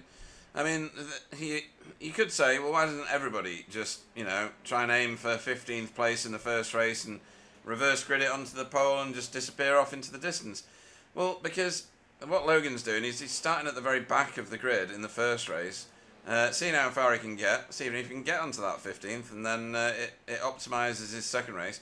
But it does mean that he's not going to score very well in the first one at all. And really fast racers, like we have in this league, as Chris Shaw nearly loses a bag full of places, they'll get podiums in both races and outscore Logan over the course of his 15th plus a win. So yeah, it's not a points monopolising tactic, I don't think, Jay. I just don't see it. Yeah, it's I'm sure Logan will want to get higher on the first races. It was a very congested grid. Race one, we do have 36 cars going around, so sometimes you have to make do with what you get, and it just happened to work this way for Logan. That's just sometimes that's just how it works out. It is, yeah. Very impressed with Jamie Jeffrey. Strategically, he's pulled a blinder, got into second place. He was at the back of this group, or the group that was, duking it out earlier. Didn't have to pit for very much fuel, that's for sure. So he did a lot of fuel saving in that group, Jay. Yeah, up 10 places as well. So, Casper. Casper very close to the back of Michael Hall just there. It wouldn't be the first time we've seen Casper accidentally give someone a love tap from behind, at least in the car. Hey. I wanted to say giggity then, but He's that not was really a happy bit, with me about that one. So this everyone, is... my jokes are sometimes very hit and miss. A lot more misses than hits, I find. So this is for second place. First place is, other than Logan's car spontaneously combusting and all the panels falling off and the engine falling out, he's well and truly ahead, nearly 12 seconds ahead now. This is where the action is in these groups that are behind. So there's this one for second place between these three cars, Jamie Jeffrey, Jamie Wilson and Jamie Daffron. And then the group behind here, which is, well, where's Callum? Is he floating around in the middle? No, he's at the front of this little group. Right, okay. Yep. So, yes, Callum Brandt, Chris Shaw, Michael Hall and Casper. All in a tussle here. There's been a mistake in front. Oh, has there? Mistake in front from Jamie. Oh, no. Wilson has found himself overtaken by Greg. I don't know if that was through a move, but he did look quite wide through the exit of Quebec corner. So hasn't come up on my event tracker yet. Believe it or not. not. I assume then that was a good move there from Greg. Then has forced Jamie a bit wide in that Audi, and Greg's just taking advantage of it then. I don't have that to replay. Can you believe that? Well done, SDK. So we've got Stephen Walker making a move on Rene as well, looking quite close on my timing screen. Yeah, they're going around the outside. Don't think that works. Well, he decides, he lets Rene have this one for now. Daniel Lewis behind them. But you were saying, late apexes all the way through that S's section. Give Stephen a much better run.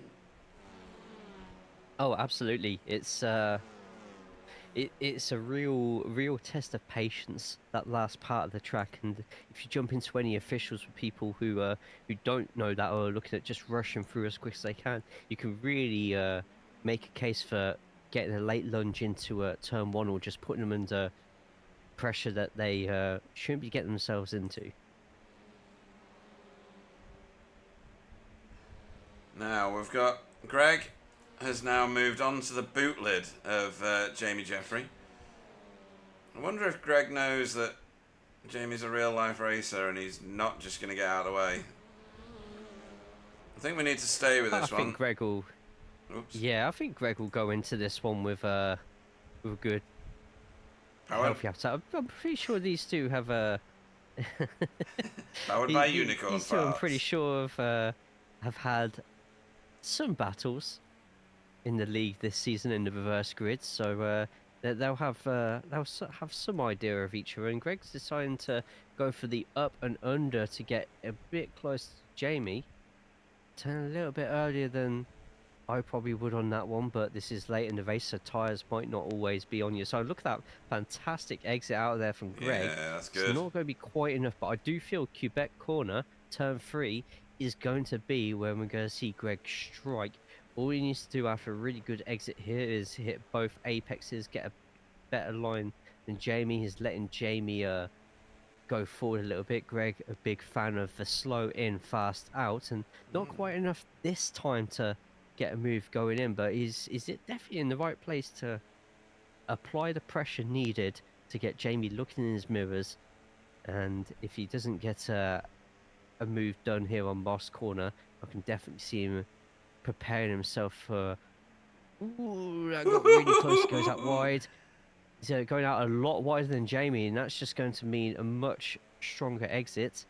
I know Jamie's 0.3 in front, but we're going to see that time between them just slowly get closer and closer and closer and closer.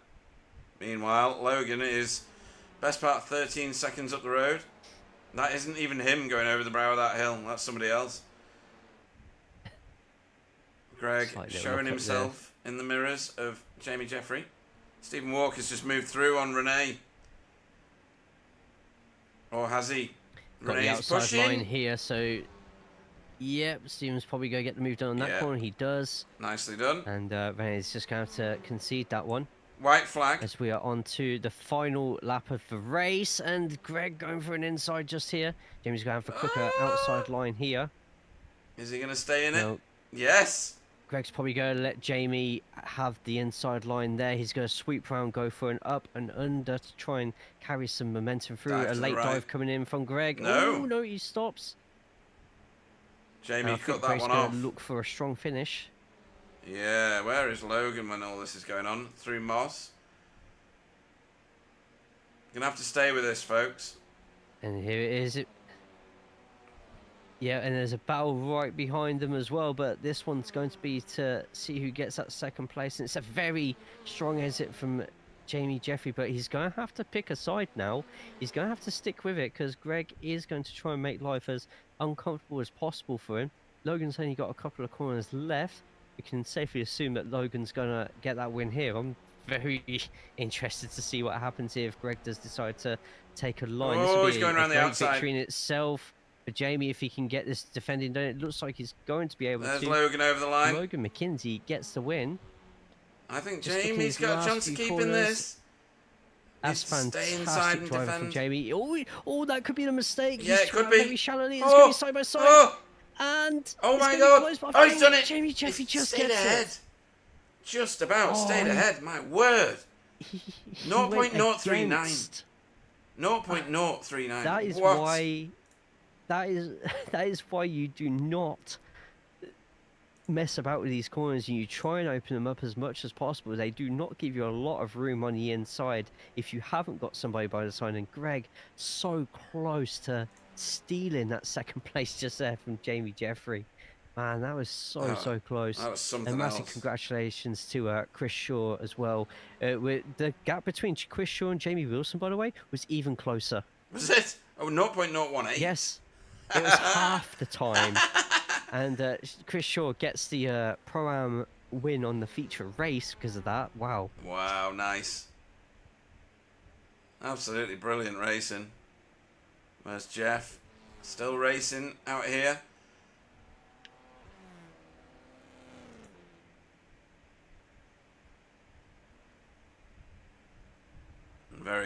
Very good indeed. Cars making their way around here to close off the lap, doing the cool down lap. A lot of these guys like to do this. It's a simulator, you might as well simulate all of it. Absolutely. Wow, that was brilliant. And Jamie's out of fuel. Close. That's how that happened. Jamie is out of fuel. Well done to Casper for giving him a push back to the pits. Brilliant. This is what this league is all about, folks. Sim Racing School helping out Team Chimera. I think Casper's just showing off, saying he's got loads of fuel left in the car. What are your thoughts? No one likes to show off. I'm kidding, guys. I'm kidding. No, that's really good. Really good. Jeff pulls the car up, resets it. These guys like to get back to pit road and box the car properly.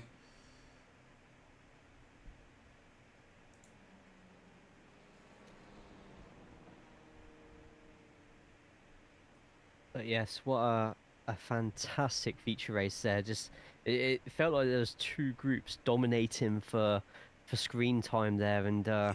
you really couldn't tell what each person in that group was going to do next. It was almost like every time someone came into the pits, it was some sort of throw of the dice, and we saw some that greatly benefited from it with great strategic calls, such as the likes of Jamie Jeffrey there, and then others who maybe got it a little bit wrong. But yeah, that's great racing. I really enjoyed that. Yeah, that was excellent. Well done to everybody who raced. Let's go through the finishing order, shall we, folks? So your race winner, no surprise, 13.5 seconds worth of gap. Logan McKenzie for Yellow Flag Motorsport. He takes the glory ahead of Jamie Jeffrey, but only just. For Coupes and Convertibles Racing, did a great job of keeping Greg Daffron, the least Frenchman in our league, off that second spot for RD Simsport. That's your podium, folks. Callum Brandt finished 4th for RD Simsport as well.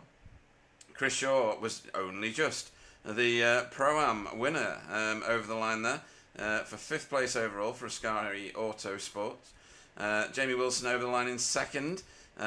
Maybe he'll feel a bit hard done by, I don't know, but that's still a brilliant finishing position. 2nd in class, 6th on track. Michael Hall finished 7th for Result X Pure Sims. Casper Smirnoff, the bump drafter of the year, 8th for Sim Racing School. Stephen Walker finished 9th for BSTV Pink.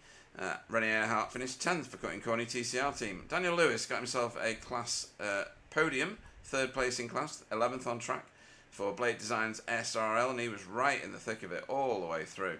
Andy Shield, 12th tonight for Knight Rider Motorsports. Jaden Scotton finished 13th for JC Academy. Chris Needham 14th for Air Smart Racing. 15th was Carl Hardy for Result X Pure Sims. Tony Walker 16th for BSTV Pink. Dietmar Hoos 17th for Cutting Corny TCR team. Demis Tictular 18th for Hydra Race Racing Forces. 19th was PVG, Pete Van Gool for Result Clothing. Deck Crowther 20th for Blade Designs SRL, and Liam O'Sullivan, much better result in the second race, 21st for Rita Engineering Esports. Then the first of our AM class drivers, another race victory tonight for David Ayres in that class for 22nd on track, safeguard by result. RDJ, Ronald de Jong finished 23rd. 24th was Jura Larkinen for Hydro Race Racing Forces. 25th was Pete Newman. We saw what happened to him in Result X Pure Sims. Chesney Vandenbroek got a class podium in AMJ for JC Academy. That's a great result, that one. Nice. Yeah, nice. Roger Morton, 27th for Safeguard, and Darrell Wright finished 28th for Result Clothing and 3rd in class. Well done to Darrell for that podium there. Whoops. Andy Littler finished 29th for Work Guard. Chris Dixon was 30th for Safeguard. Jeff Saunders finished 31st. Fiona finished 32nd. No, any meatballs this time? Should have been full. For Work Guard, Marcus Kesting, 33rd. 34th, Rob Sutherland for RD Simsport. Ronan Keane, 35th for Work Guard. Ethan Turner, 36th for Blade Designs Just an Average Sim Racer. Paul Hurley, 37th for Blade Designs Just an Average Sim Racer. Should sort that out, really. And then Marius Hibmer had a massive disconnect and was classified in 38th place. We had that was a great pair of races. That I want to just see. Do we get the opportunity to see how close exactly that last bit was with Jamie and Chris Shaw. He says looking through, trying to find anything to do with either of them. No, that's ages back. Where's the checkered flag gone? Probably go There. back one lap on the control and it might show it. Yeah. Oh no, here we go. Oh, that won't do. Hang on.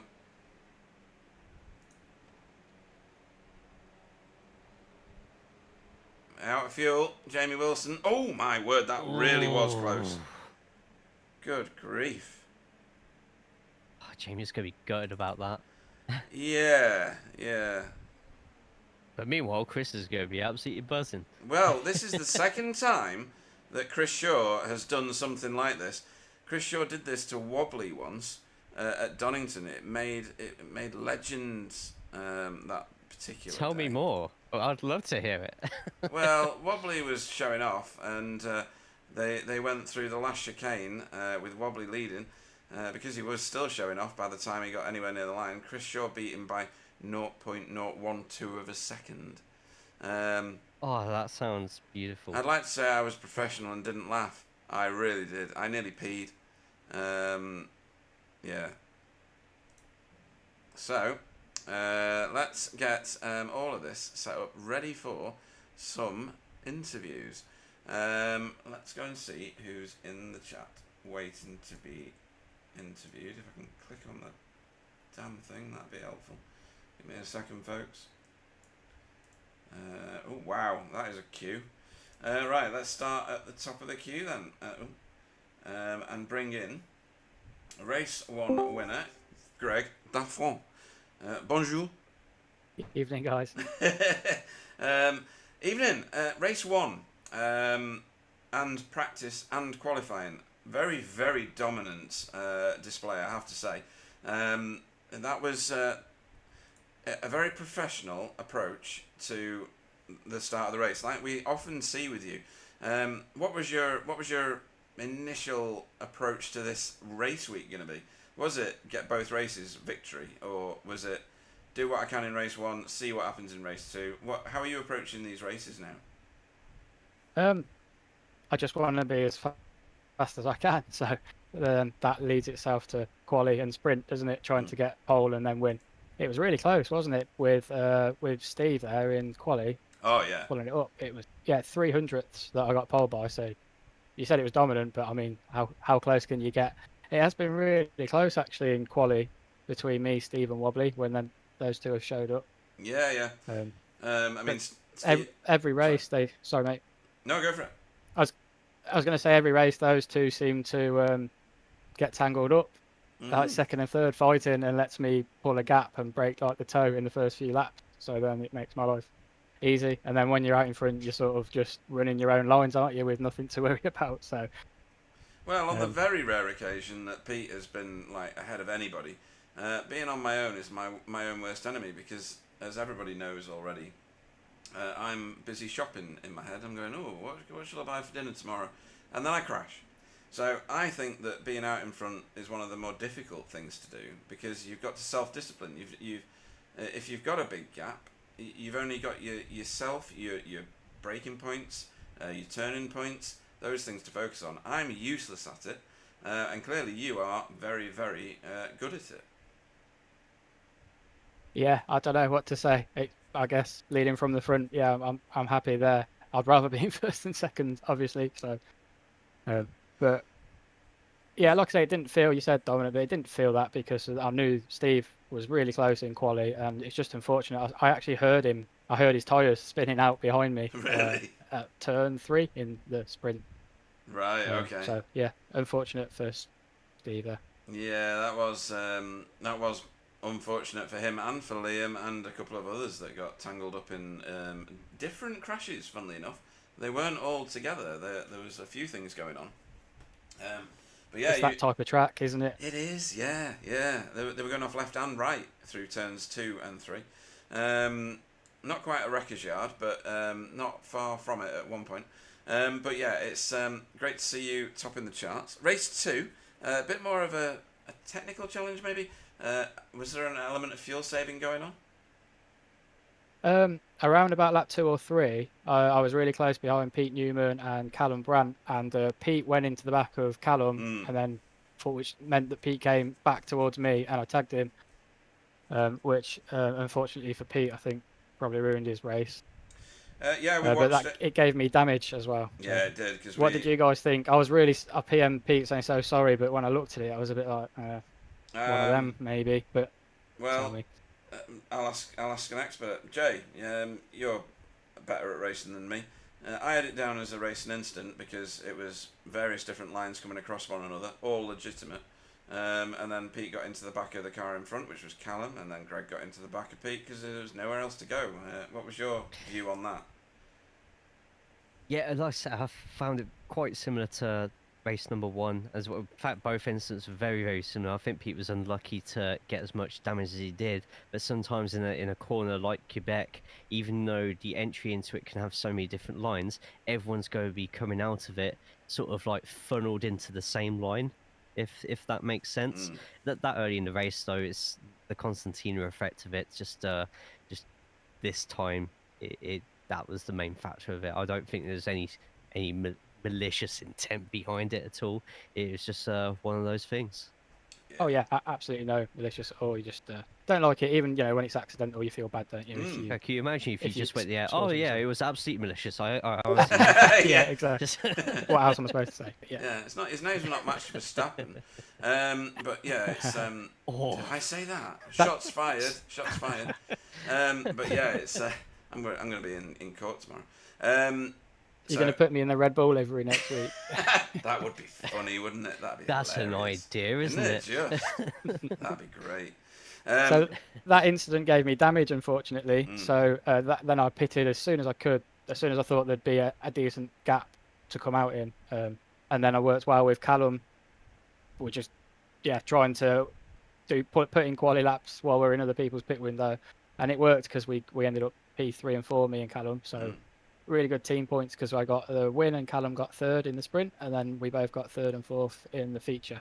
So great week for RD. Yeah, too right. You hold in the points massively, and in that first race, you stretched it out for the extra lap by about 1 second, didn't you? As in, you crossed the line with 1 second to go.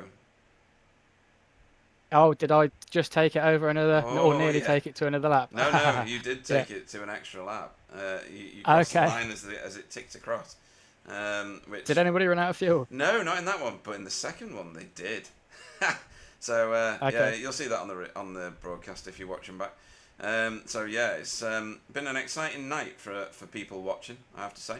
Lots of groups racing. Logan didn't get much footage because he was in a different postcode. But yeah, it's been an exciting night's racing. Where do we go next week? I ask this every time. I really should be more prepared. Phillip Island. Phillip Island. It's Champion's Choice next week. Champion's Choice at Phillip Island. That's a super fast track. That's a track where you can go 0 to 0 very, very quickly. How do you run at Phillip Island? I don't know. I don't own it. So Wobbly, you owe me a tenner because I've got to buy it. Okay. We'll drop week it. Yeah, could do. Yeah, that's true. It's not always going to be in people's libraries, is it? So yeah, I get it. So yeah, it looks good in MotoGP on the TV. I'm sure it does when you're hitting seagulls and stuff like that. But yeah. but no. Hopefully then you get your eye in good and early, and hopefully we'll see you there this time next week.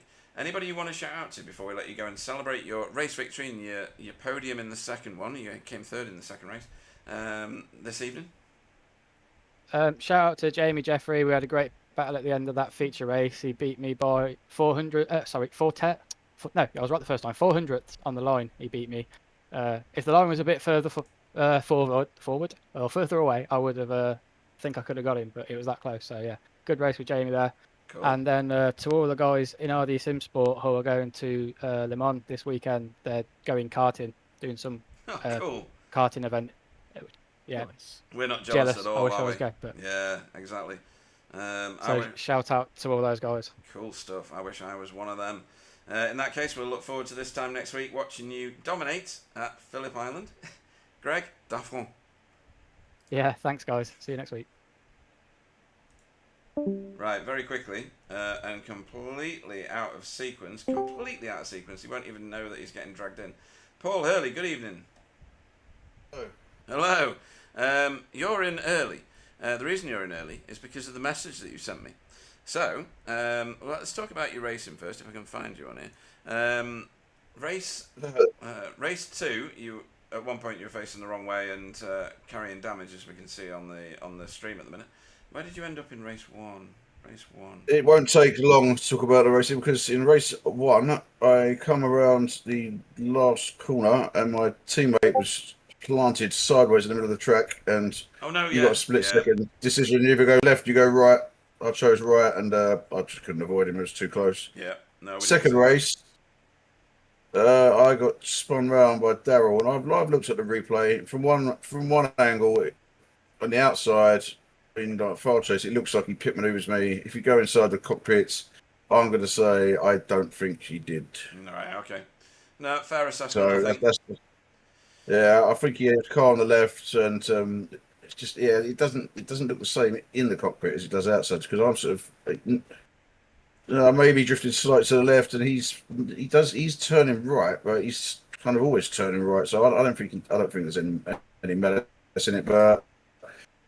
No. It spun me around. I got a meatball, and then after that, I was so far behind, and then I just lost concentration. Went off on my own, and it's a drop round. Yeah, fair enough. So but you're in here for yeah. you're in here for a different reason though. So, Yes, SRL. Talk us through SRL. SRL is a free league which we've put together. We had 43 sign-ups, I think, in total now. It's free. It's fixed setup. It's sort of Friday night. It starts at 8:30. There's an hour practice. Then it goes into qualifying for 15 minutes. Then there is a 20-minute sprint race followed by a 25-minute sprint race. Very good. Very So good. there's a very strong driver lineup in there across the three classes. If you look, including people like Mr. McKinsey himself. There's some other guys in from BSTV, and it should be good. Yeah, so SRL, long-standing league, just like Alpha Touring Championship and BSTV. We are mutually supportive of one another. We exist in the same weeks, racing the same cars, sometimes on exactly the same tracks, and just for the love of the racing, to be honest. Yes. It's all good stuff. There will be a race with there will be a commentary, but it won't be live. It will be for race 1 will be Friday. The following week for race 2, that's when the commentary will be released from the week before, and there'll be a watch along in the Discord after for anyone who wants to get involved in that. But yeah, there will be a race commentary post race a week later. Awesome stuff. In that case, we will look forward to seeing you, Paul, this time next week. Anybody else you want to shout out to before we let you go? All the boys at SOL and you guys as usual, and hoping for a better race next week. Was it Phillip Island, isn't it? It is, yeah. Yes. Ooh, we shall see. It can't go much worse than it did for me this week. So No, this one gets shelved, doesn't it? But this one didn't happen. No, it has to, you're going to get that. During the season, that's the point of having a drop week. Yeah, absolutely right. But, in that case, see you next okay, week, fellas. Paul. Yeah, thank you. Take care. Thanks for that. No worries. Right, next up we shall bring in, for this one's going to be your interview pleasure, we're going to bring in Logan McKinsey for you, mate. Is that alright? Okay. Yeah, Yeah, cool. sure. Let's go for it. Let's shoot. So into the booth comes Logan McKinsey. Hello, fellas. Good to see you, Logan, and congratulations on the feature race win tonight. But we'll go with the first round, first heat, and usually when you start from the back, it is amazing watching all the overtakes, watching the rise at the grid, and usually it's a really sort of like really good safe 10th to 11th, 12th place finish.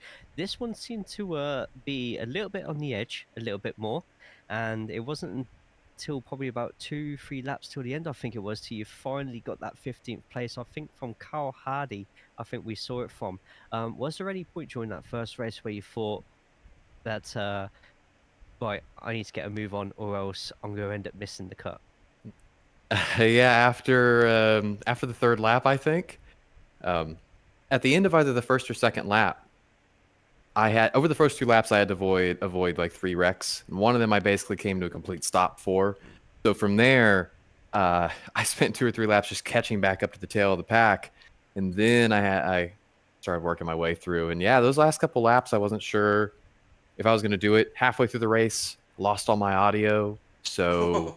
I'm so no. reliant. Yeah, I'm so reliant on listening to my engine. I came out of Moss in third gear 3 or 4 times, and you're supposed to come out of Moss in second gear. So that made it really hard for me in the last couple laps. And then Carl, you know, I ended up on the grass.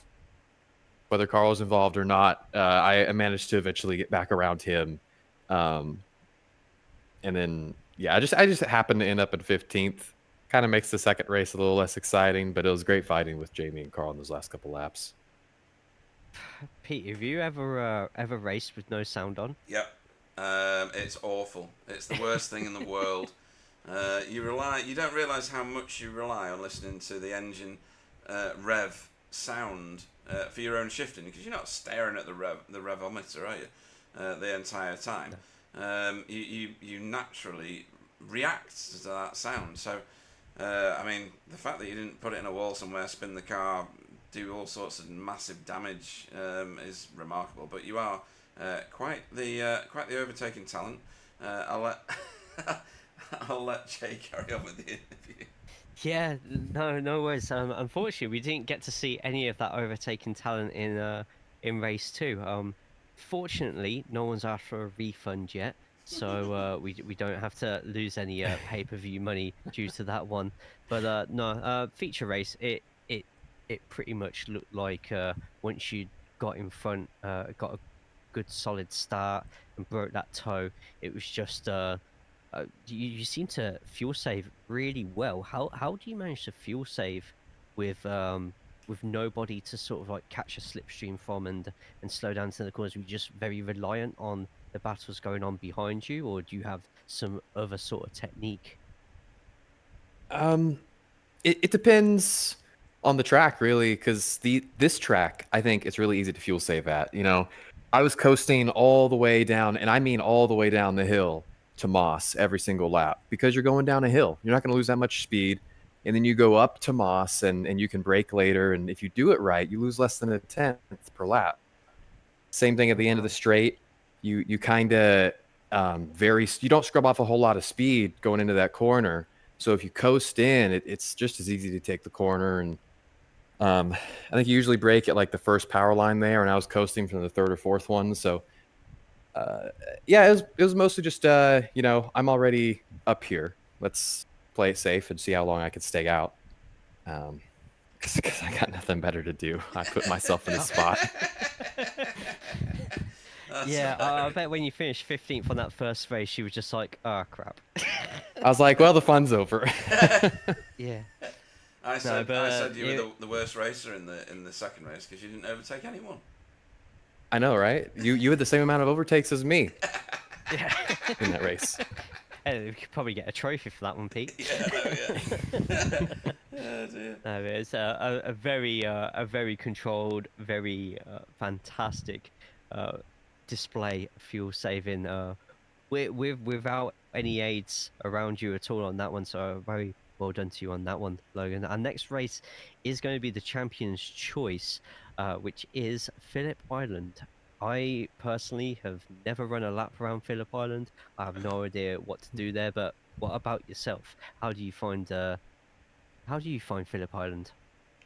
I'm something of an Australian track enjoyer. I love Sandown. Okay. I love Oran Park. Beautiful. Phillip Island might be the best, one of the best, if not the best. In a TCR, it's going to be interesting because it's actually very like it's all sweeping corners, high speed, kind of like Mugello in that way. So Okay. tires are going to be at a premium, but it's so much fun. It's such a fun track. Very high speed. I mean, you hit turn 1 at top speed and you barely hit the brakes. Yeah. Oh, I think I've brought it. I've just never raced it, so I know what I'm going to be doing Yeah. next week. I just want to take I just want to take a turn one at full speed. That sounds absolutely fantastic. Can we expect the same tactics for next week as sort of last to first challenge? Yeah, Is it that sort of just like your mantra for the whole season? it kind of just depends on how my work works out. Honestly, I'm trying to squeeze in what fun I can with you guys this season. So whether I get to qualifying or not, I'm probably gonna still be doing some fuel saving because you always just that extra lap can save you a bunch of time. But ATC went to Phillip Island last season before, I did so I wonder have if some that's where experience I'd there. seen it. Yeah. Yes, yeah. If you go back and look at that broadcast, you'll see some cars going off at turn one. I'm sure. Yeah. Oh, awesome. I think I'm going to do that as well then. Right. Finally, anybody else that you want to throw a shout out over to for tonight? Am gonna shout out Ridley, Suzuki, and Indy. They are they typically feature on the back of my car. I'm not sure if they feature on the back of the car that I'm running in this series, but them are three cats. I thought they did. They you know they provide the fuel to the fire. They're Yeah, they're they're rooting me there, on the look. whole way. Yeah, there they are. Just on the boot lid. Yeah, there you go. Yes, good effort, good call. Poking their little heads out. Yeah. So Oh, awesome. shout out to the girls. Awesome. Fantastic. Well, hopefully we'll see you next week then for Phillip Island. Congratulations again on the feature race win, ladies and gentlemen. Logan McKenzie. Thank you guys. Logan, when's ATC Take start care. again? Beginning of August? Yes, sir. Yeah. August 4th. Oh, August 4th, folks. So we just had a SRL plugged, so ATC shouldn't feel left Oh, out. yeah, let me get onto that one as well. Yeah. So, You might see me in SRL as well. oh, so. really? Right, okay, well done. So, yeah, all good stuff. Like I say, we're all mutually supportive of one another. And we all race on different nights. So, most nights of the week, you can race a TCR with all these wonderful people and learn some absolutely fantastic craft from all of them. So, it's with great pleasure that we will see you this time next week, Logan, at Phillip Island, hopefully, and turn in some fantastic laps yet again. See you there. Right, next up, we shall go and get half a tank Wilson. Did you get caught out on the first race? You didn't, did you? No. No. First race was good. I liked what you did in the first race. That was good. And you ended up in, like, was it 3rd to 14th? 14th? I want to go 14th. 15th. 15th. Because I started second. In the Oh, second no, you race. did. Yeah, that's right. Yeah. And yeah, it was an interesting. You featured more than any other car, I think. You were in a gaggle of Audis for both races, and you just couldn't leave each other alone. You and Chris Shaw, umbilically, kind of joined together. Daniel Lewis as well, Lewis, yeah.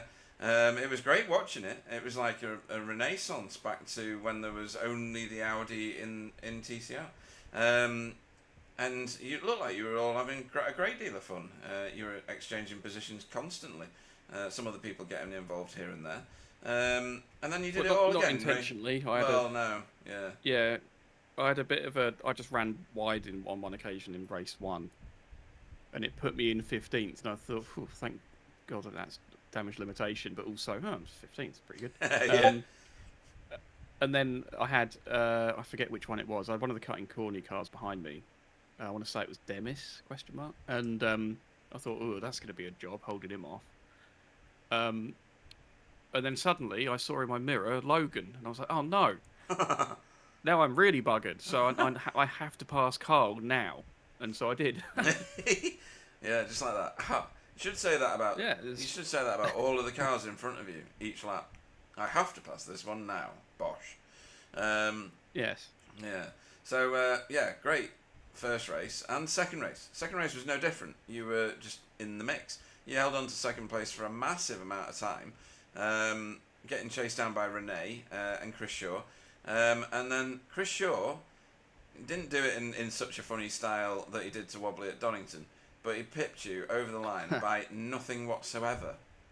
Yeah, well, see, I have an issue with that Oh. because I thought the finish line was the first line. Oh, that's your issue. Stewards review. We need That's like your Wimbledon issue. Hawkeye on that. We did do a slow-mo over the line. We confirmed it was the second line. And all that was it wasn't a miscalculation or anything. It was literally just finger trouble where I set the fuel a bit above what I know it's going to be, and then once we're going, I'll adjust it down a little bit. And as I adjusted it down, I just nudged my encoder like one extra click and just did not notice until like 2 laps after I come out the pits. So, and I was like, I need 0.7 or whatever it was liters in like 4 laps. That'll be fun. Yeah. Was Simon not shouting at you saying you've got too little fuel on board? No, he was. Well, I had to tell him that it was my mistake, and so he was just in smug mode at that point. Yeah. Not offering any help. And rightly so. That's what teammates are for, right? Moral support. Indeed. Yeah. So, I mean, you must have had a blast because there were some bits of that which were just carnage in the best possible way. It looked great fun. Yeah, I mean, I didn't see too much of that, to be honest. I mean, I had a couple of 3-wide moments, particularly in race 1, I think. But no, to be honest, a lot of race 2 is just hanging on for dear life and trying not to defend fresh air. That's the other thing.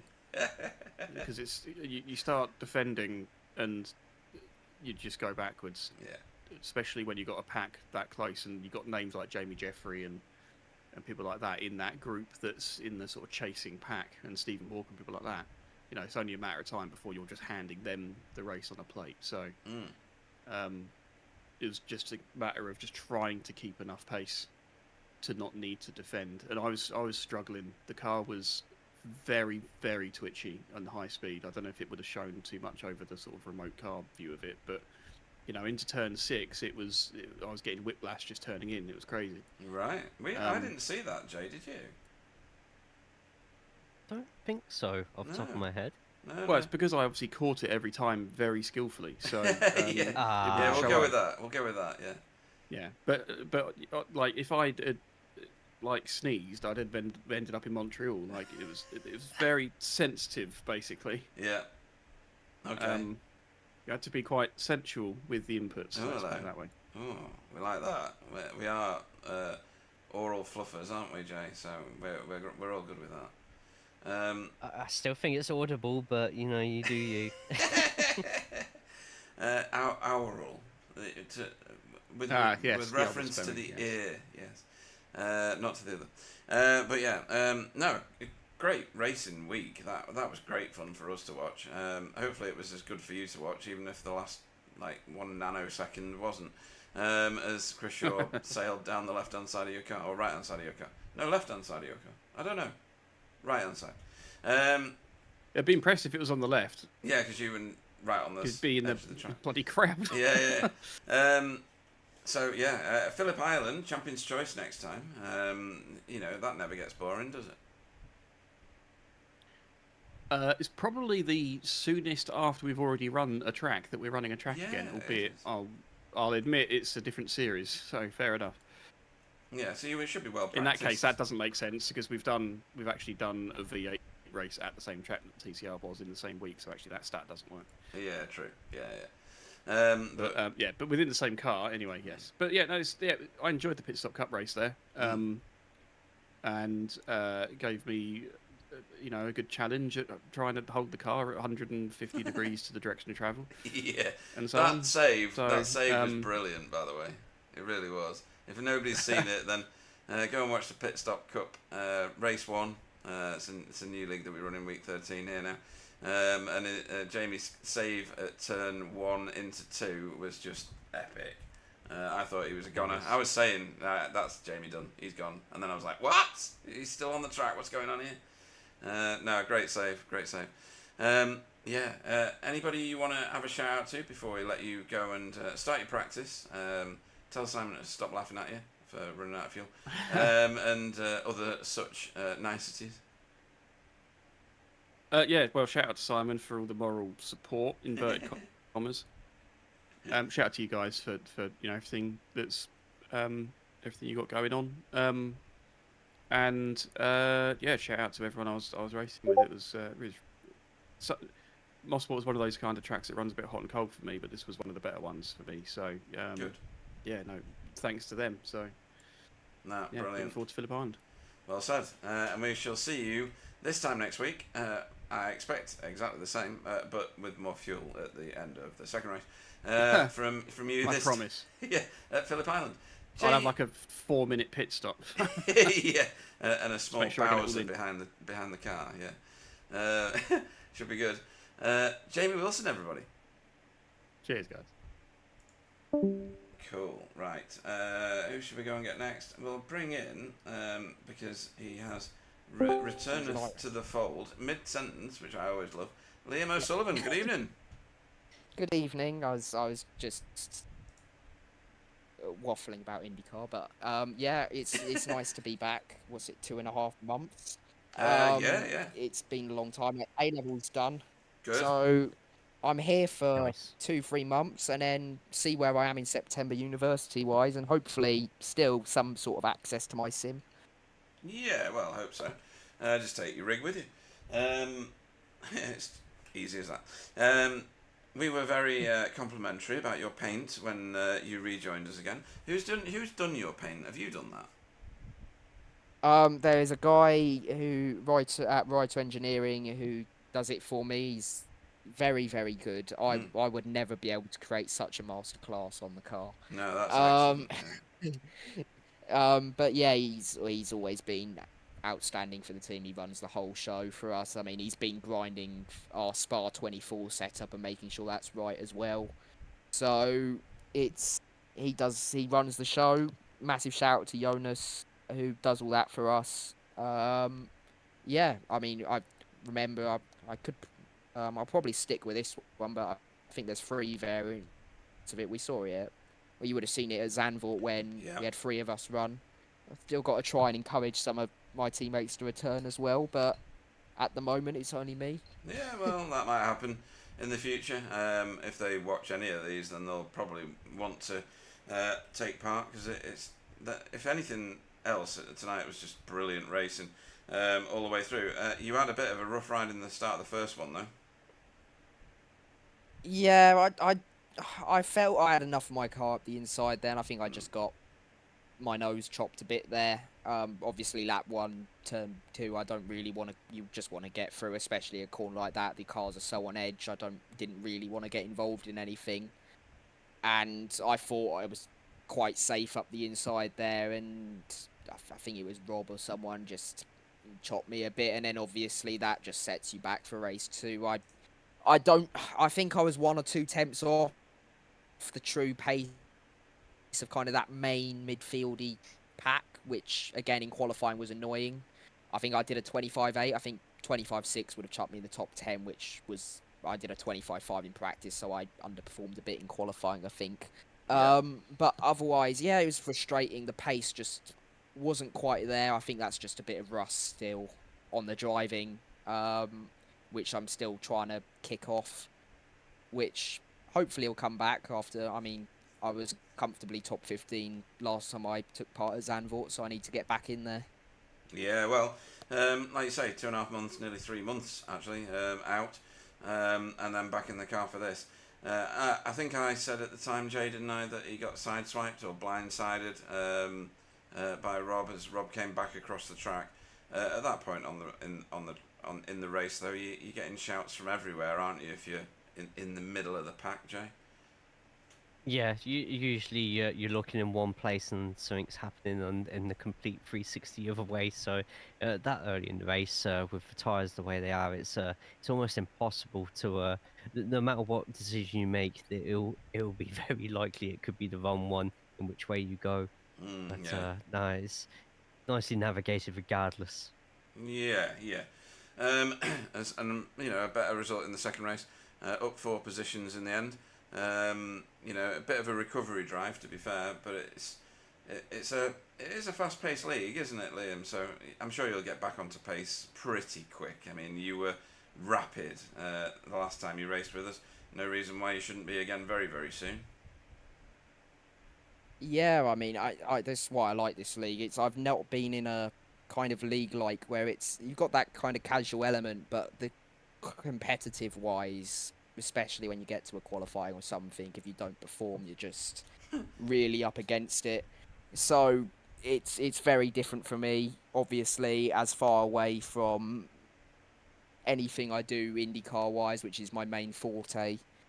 Being solely in the GT3 as well this week, trying to get used to that for Spa. So too many different cars at the moment. So need to focus on getting quick in this car again and hopefully being able to challenge a bit more, because I wasn't expecting it, but when we lost the draft slightly to the pack ahead, and then it just every lap they were just ebbing away from me kind of by myself. I didn't really have any help, and it was difficult to keep them back up. I wasn't expecting that as much around this track. I've always kind of liked this track, but more in downforce cars, and so this was quite a different experience. But yeah, I wasn't expecting a stronger slipstream, especially towards, I mean, the cars are so on edge as well to drive around here, just rear end snapping everywhere. So very difficult track, very competitive as always, and looking forward to more. Yeah, well, we got Phillip Island this time next week. Hopefully that suits your racing style as well. Anybody you want to shout out to before we let you go? Mum, Dad, Granddad. I know they were watching as always. Yeah, shout out to Raito Engineering again. Fighting on multiple fronts as always. Again, we're recruiting if there's any 6-7k GTP drivers out there who'd like to join us, more than welcome. It's very high standard, but being ambitious there. Yeah, aim big. Yeah. Aim big. Yeah. And yeah, hopefully I've run out of things to say. So hopefully, be strong in this league again. And yeah, hope to be further near the front to get a bit more TV time, probably. As milling around mid to back. So I'm certain it will come back to you, as in the pace. It's, again, it's a big field as well, isn't it? 38 cars. You got to first of all fit in, and then find your pace. Remind yourself who you can push and who you can't. You come back to these same people week in, week out, and it'll soon slot back in. Don't worry about that. And yes, thanks to your family for watching. We welcome all shapes, sizes, and ages. We're a completely inclusive league here and broadcasting company at BSTV, so great to hear that. We will see you this time next week. Liam O'Sullivan, everybody. Thanks, guys. I thought I'd ejected you for a minute then. Right, next up, if you really want. Next up, Jay, we've got one of your crew. We've got one Jaden Scotton. Good evening. Hello. Hello. Where are you on this standing here? Keep looking up. There we go. 13th. It was his finish in the second race, Jay. I'll let you interrogate him and see how much money he owes you for lost panels this week. Well, luckily, because of a fantastic result in the first place, first race even, 9th overall, but second in class. But every time we seem to have the camera on you in both places, like it was just an absolute massive gaggle of cars around you. Tell me about in front it. of you, behind you. I'm trying, and the side of you as well. What was your main focus? Was you trying to get that consistency, or was it more of a case of watching the mirrors, just making sure no one was trying to come out of nowhere with a surprise dive on the inside, or try and dictate how you should drive? What was your thoughts going into race 1? That's a fantastic top 10 overall. Yeah, I was too stressed to really have any thoughts other than survival. Yeah, I just had a big gaggle behind me, and most of race 1. I knew I was going to get everyone to say gaggle at some point. Fantastic, Yeah. it's working. I had Michael Hall get ahead of me, which I can't let him through there because I knew it wasn't my fight. Then he, a lap later, went off track, and then definitely captured that three wide moment there in race 1. Yeah, there was a lot of free wide moments during that Yeah, race, but I think that was down the Mario Andretti straightaway, right? Before the S's. yeah. I was thinking someone's got to back out, and then I thought, oh my god, no one has. We're all gonna die, and somehow we didn't.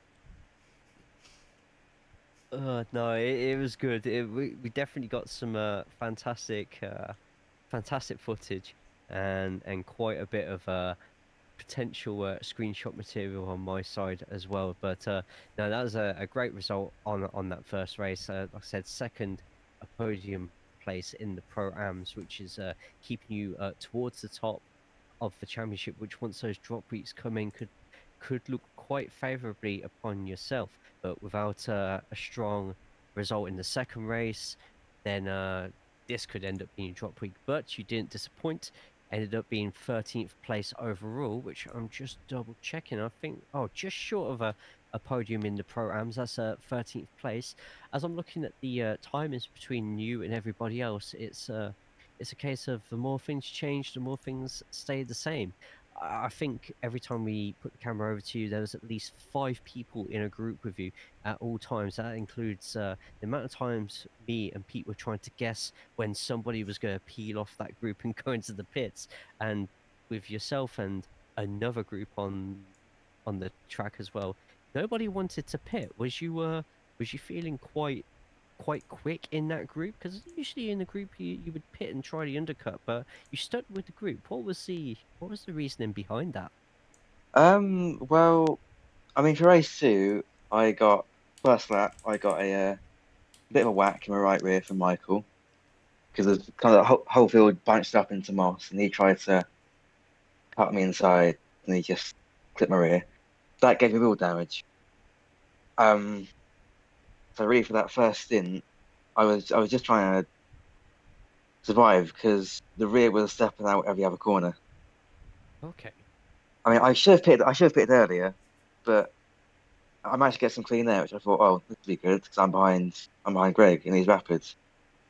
But then I had the biggest slides I've ever had,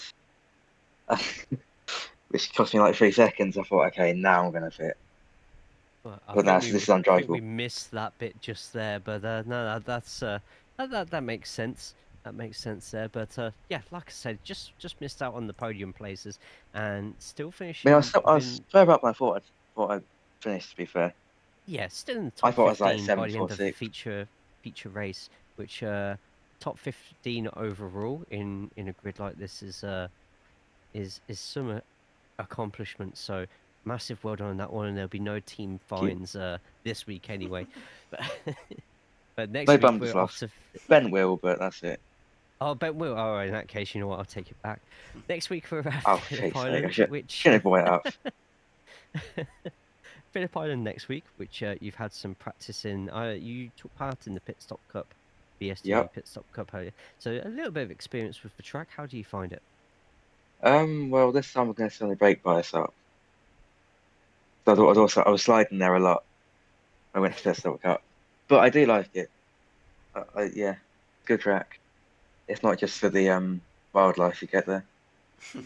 Fair enough. And there could be quite a few people taking that as a drop week if they don't own it. So could be a good opportunity to perhaps get some extra bonus points on your card there if you can keep it clean. But yes. Yeah, I'm in championship mode now. Yeah. Oh, really? I'm shifting Okay. focus. Yes, Four which makes weeks it a in, lot more Pete, stressful. and already he's already saying he's gonna beat everybody to a pulp and. Well, I never Fighting said talk. that. I'm gonna try.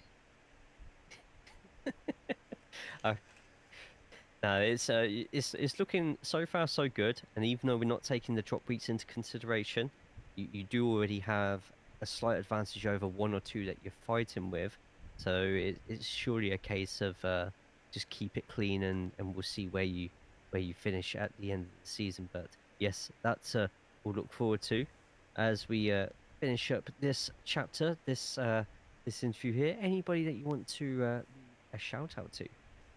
Well, I'll give a shout out to my teammate. Kesney had a very good night. I think he was P2 in both races. Am Just I double correct? check on that second one. So the second one he definitely was. For race 1, he did. Yeah, it's a double second place there. Yes. Oh, that's brilliant. Well done. Good on Chesney. He can have your bonus then. Yeah. Unfortunately, Marius, it's not gone so well. I think so. He had a crash, and the PC crashed even in race 2. But once he gets one good race, then he'll be on it. Yes, And I think now how so. fast he is, he'll come good. Yeah, and now that he's in Pro-Am as well, he can hopefully sort of find his feet amongst the people he's racing, and we'll see where that turns out. But Jaden, thank you so much for Thank you. coming into the booth for tonight. Fantastic results for yourself and for the team as well, and hopefully we'll get to see you next week for Phillip Island. Yes. Thank you, guys. Fantastic. No worries, See ya. ladies and gentlemen. Jaden Scotland. Cool. Good interview. Like it. Thank you. And as if by magic, you've got another one to do. Welcome to the booth, Chesney Vandenbroek.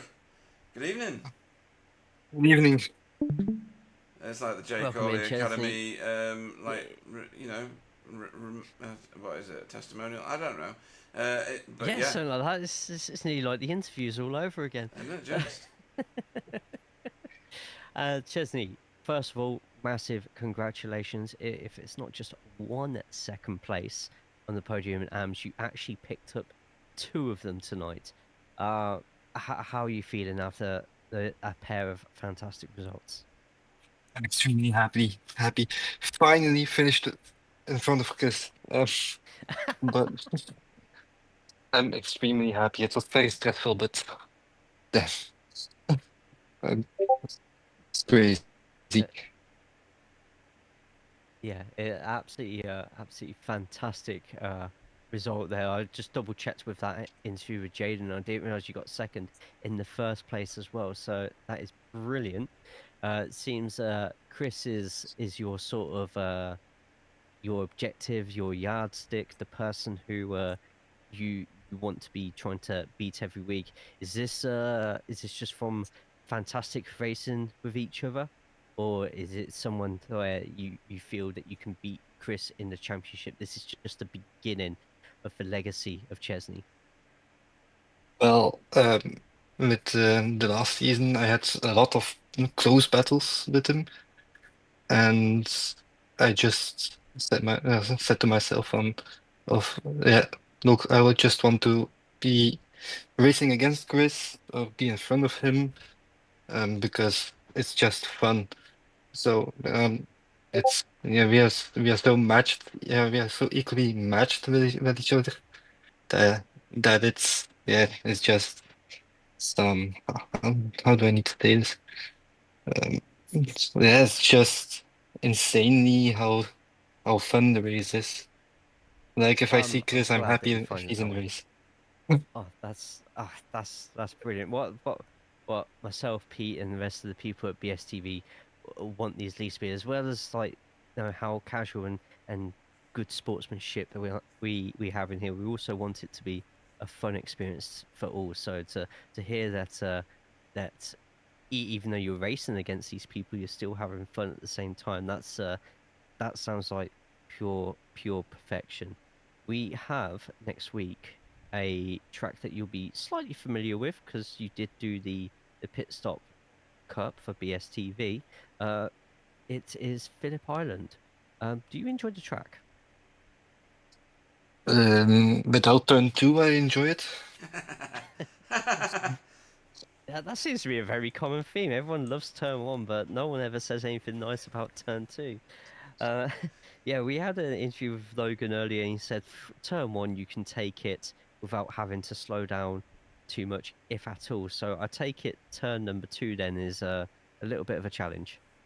Yeah, and this in the pit stop cup, I went more off track than on track. So now it's going to be the first time this season I'm going to have a track that I'm familiar with. So Yeah. Oh, awesome. Well, if it's anything like tonight and how quickly you've got to grips with Canadian Tire, hopefully that means you're in for a fantastic chance of getting another good set of results next week at Phillip Island. That's it. I forgot what the name of the track was for a second. See how much I race it. But is there anybody you want to give a shout out to tonight? yeah, my teammates, of course. So Jaden and Marius. A special shout out to Roger Morton. I had an amazing battle in the second race. It was never above 5 tenths. Wow. We exchanged some places, so that was very great. It was also stressful because I was this time the one defending it. And yeah, a special shout out to you guys to making this possible. You don't have this in official races. I'm glad glad you feel that way. We put a lot of work into this, and it's nice to see yourself and everybody else having a good time on the races at all. So thank you so much for that one, and hopefully we will get to see you next week and maybe picking up even more podiums as you look to climb up that table. But after a stressful night, you did it. 2 second places. Thank you so much for joining us in the booth tonight, Chesney, and have a great rest of your evening. Thank you. Ladies and gentlemen, Chesney Vanderbilt. Very good. Right, we're going to do something that I've done before with Alan. I don't think I've done this with you. We're about to fill up the interview room. So the first one in, Chris Dixon, good evening. Good evening. Second one in, Fee, good evening. Oh, you're far away, Fee. Move. Have you got your microphone on your shoe? Is that better? That's better. Well done, well done. And Andy Littler, good evening. Oh, well, yeah, Andy's even further away from his. Are you in the same room as yours? Is he there? No, hang on. Oh, there he is. There he is. Right, Got There we go. him. Perfect. Yeah, that's good. Right. Okay. Don't move anything else. No, mic check. Right. So, first of all, Chris Dixon moved up to the safeguard colours, and first race tonight was a bit of a rough and tumble, I think. 31st, I think you finished. Yeah, just a little bit. Yeah, just a little bit. In the second race, you lasted it out for ages on that fuel. Pitted kind of with everybody that pitted late, apart from Logan, who has a solar powered car apparently. You did that benefit you, or did that work against you, staying out for that long? Don't really think it made much difference. I did fuel save a little bit, and I probably could have stayed out one more lap. Yeah. But it would have been touch and go, so I just thought I'll dive in, and all the front runners were catching us anyway. I'd already jumped out the way of some of them. Mm-hmm. Yeah.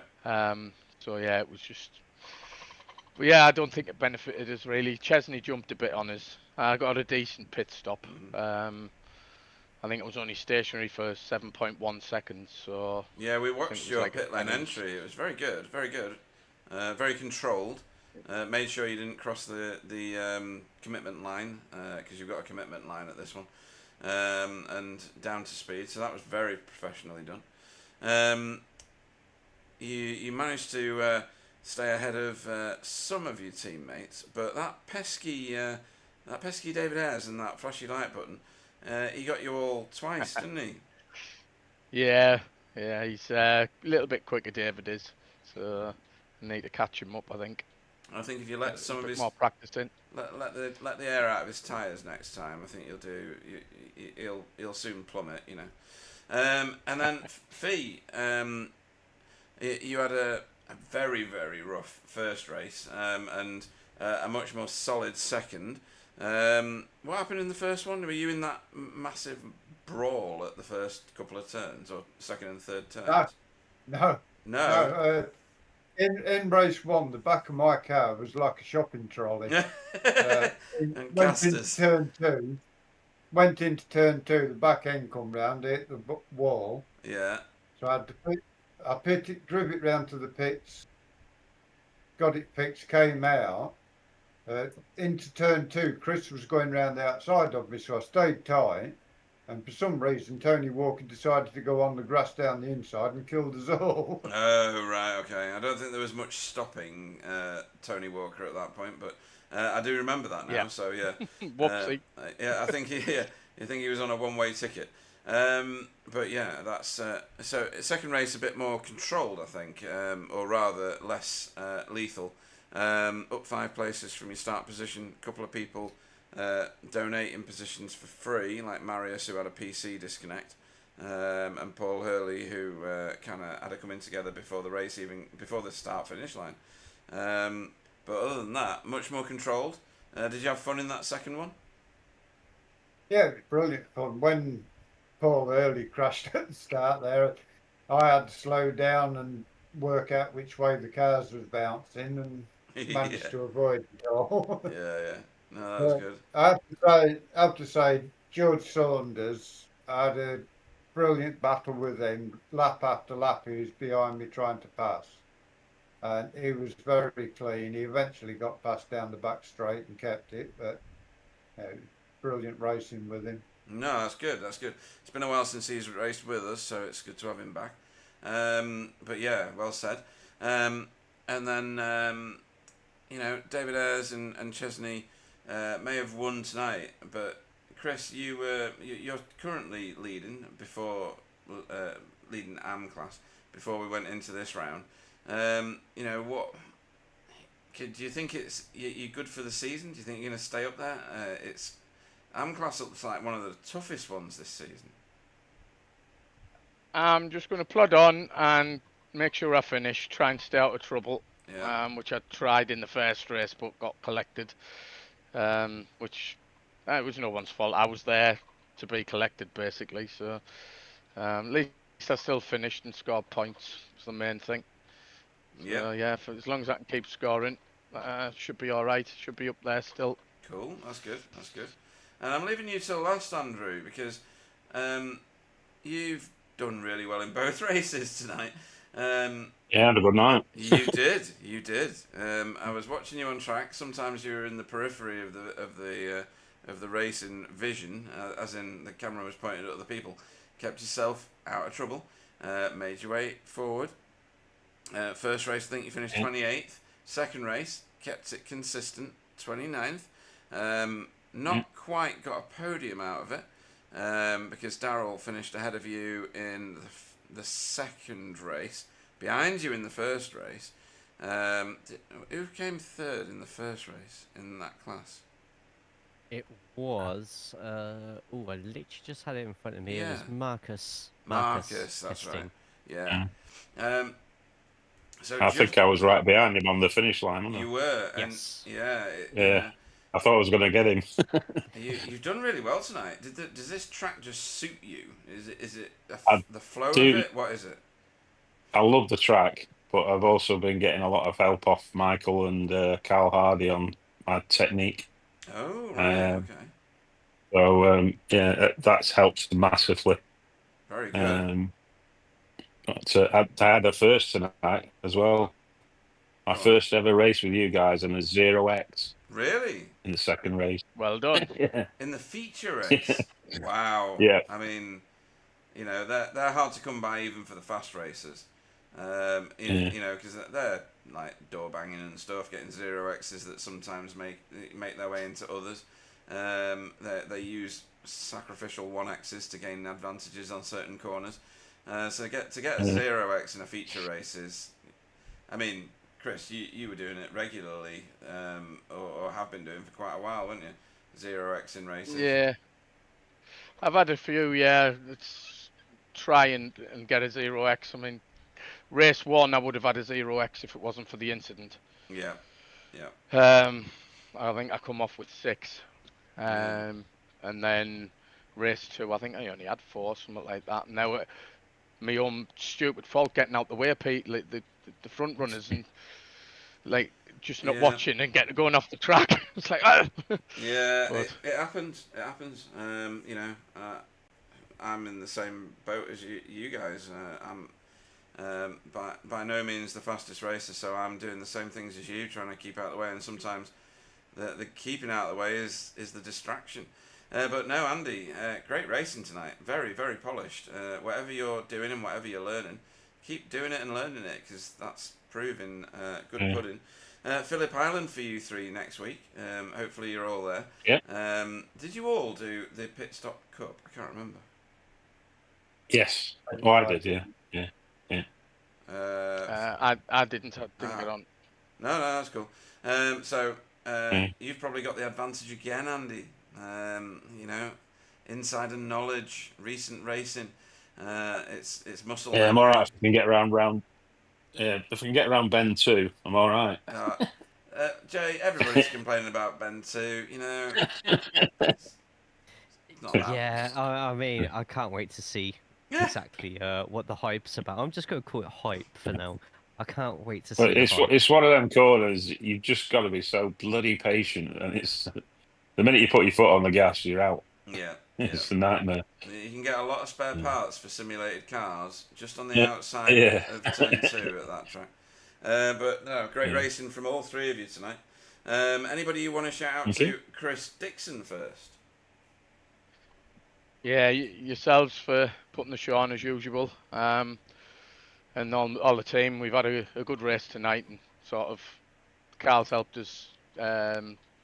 Like you said, like Andy said, Carl's helped him. He helped me before the race, which made us a little bit quicker. Obviously the share setups and stuff with us, which helps as well. So yeah, I'm very grateful for that. And everyone for watching. Yeah, well said. In that case, we'll see you this time next week, Chris Dixon. Yeah, see you next week. Night, guys. Chris. Yeah, and Fee, you know, anybody you want to shout out to before we let you go and start your practice for Phillip Island? Yeah, before I do though, I think Jay should have a word with the iRacing gods and get a set of softening ads for the TCRs.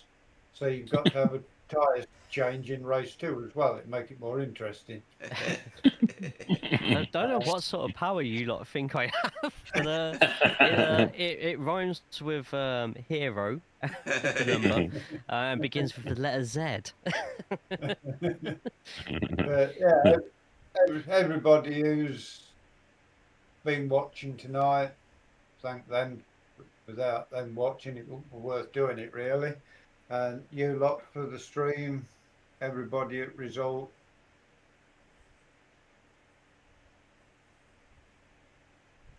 No, very good. And well said. And we'll look forward to seeing you at Phillip Island this time next week. Fiona Siddons, everybody. Yeah, good night. Night, Fee. And Andy, any thanks that you want to give before we let you go and start your practice for Phillip Island? Yeah, usual you and Jay for the brilliant work you guys do. Obviously Carl and Mike, Mr. Hall, for their help. I'd also like to offer Chris all the best for his Le Mans karting 24-hour he's doing this weekend. Oh, is he? Right, Hope he goes well in that. Yeah. I think someone else is doing it as well. I think it might be Rob Sutherland. Someone else from the group tonight was chatting about it that's doing it. Right. So yeah, good luck to them guys, and thanks for all the guys watching and all the teammates at Result. Yeah, very well said. Great racing tonight, Andy. More of that is definitely on the cards for you. Well done. Andy Littler, everybody. Thank you. Good night, folks. Night. So, Jay, the end of a fantastic night's racing, in my opinion. A bit bumpy and crashy in the first one for some, but not absolute carnage. I've seen worse at this track. I can't believe you've never raced Phillip Island. I think I own it. I think, but I've just never Never been on it at all. Like it's never Wow. come up anywhere.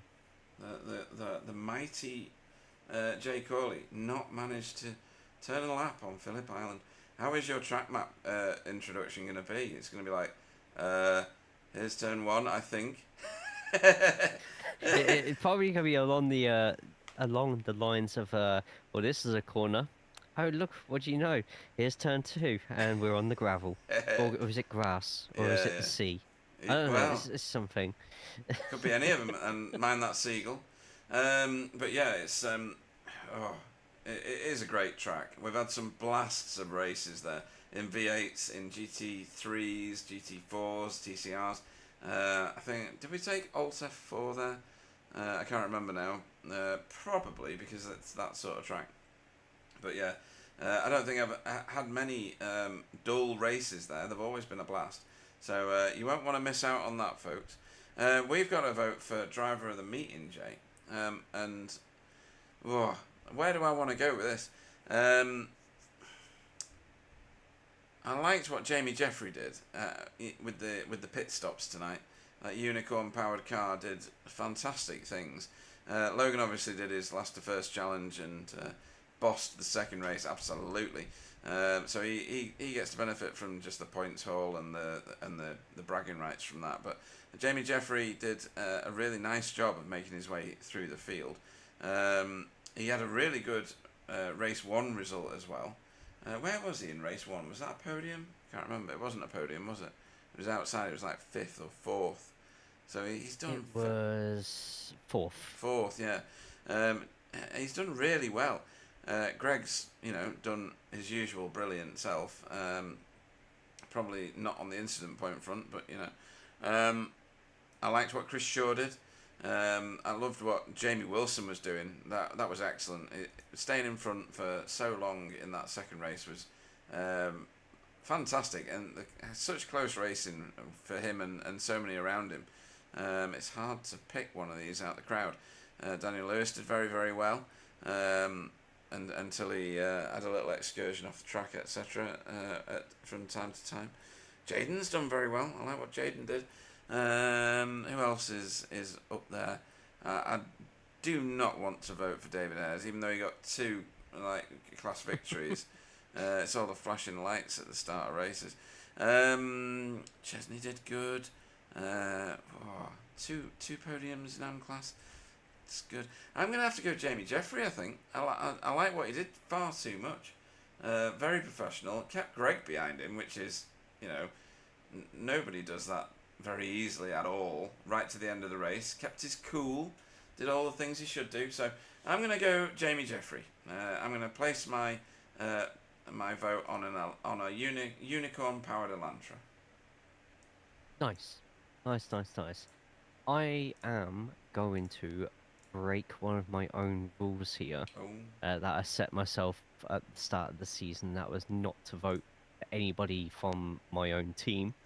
However, I think in respect of a double podium finish, 2 second places, I'm going to have to give mine to Chesney, to be honest. Fantastic race, kept it nice and clean, avoided all the incidents, and kept his head down on a track that he was struggling with at the start of the night to pick up not just 2 podiums but 2 runners-ups in his category. Yeah, well done to him. He would have probably been my second choice. A very, very polished performance from him this evening, and a good points haul in that championship as well. Because I think that AM class is going to be just such a brawl in the league. I think we're going to see the change of that many, many times. So yeah, great place vote. Well, that brings our footage of this live pair of races from Mosport, CTMP, Canadian Tire Motorsport Park, to a close, folks. Rain did not disturb play, as it may end up doing for the tennis that's on in the UK at the moment. We've got 2 fantastic and very deserving race winners in Logan and in Greg this evening. Thanks to everybody that watched, everybody that took part, everybody that supported those people that took part. That's a real investment of time for someone who's not even racing. We hear Simon Trendle supporting Jamie, even if it is to rip the what's it out of him. You know, all of that is part of the community. So many people saying that, you know, they like racing alongside their fellow racers in this league. That's why we do this. Thanks to you, Jay, for your massively intellectual insights that save this broadcast from utter carnage in terms of the misinformation that I provide. And we look forward to watching everybody racing here at Phillip Island, and everybody coming to join us to watch it with us this time next week. Stay safe, everybody. I'll hand you over to Jay for his goodbyes, and then we'll bring the broadcast to a close. Night, folks. And if you all enjoyed what you saw tonight, please make sure you do put a thumbs up on the YouTube stream. Subscribe and check out the rest of the content that has been provided on this channel. And if you want to end up racing in leagues like this, well, you know, do it. You've seen already how much people are improving as the seasons go by. We fly over though from Canada over to Australia for Phillip Island. What's it going to be like? Well, I don't know. I haven't even run the bloody track. And until then, I'll see you all next week. Enjoy the rest of your Wednesday evening.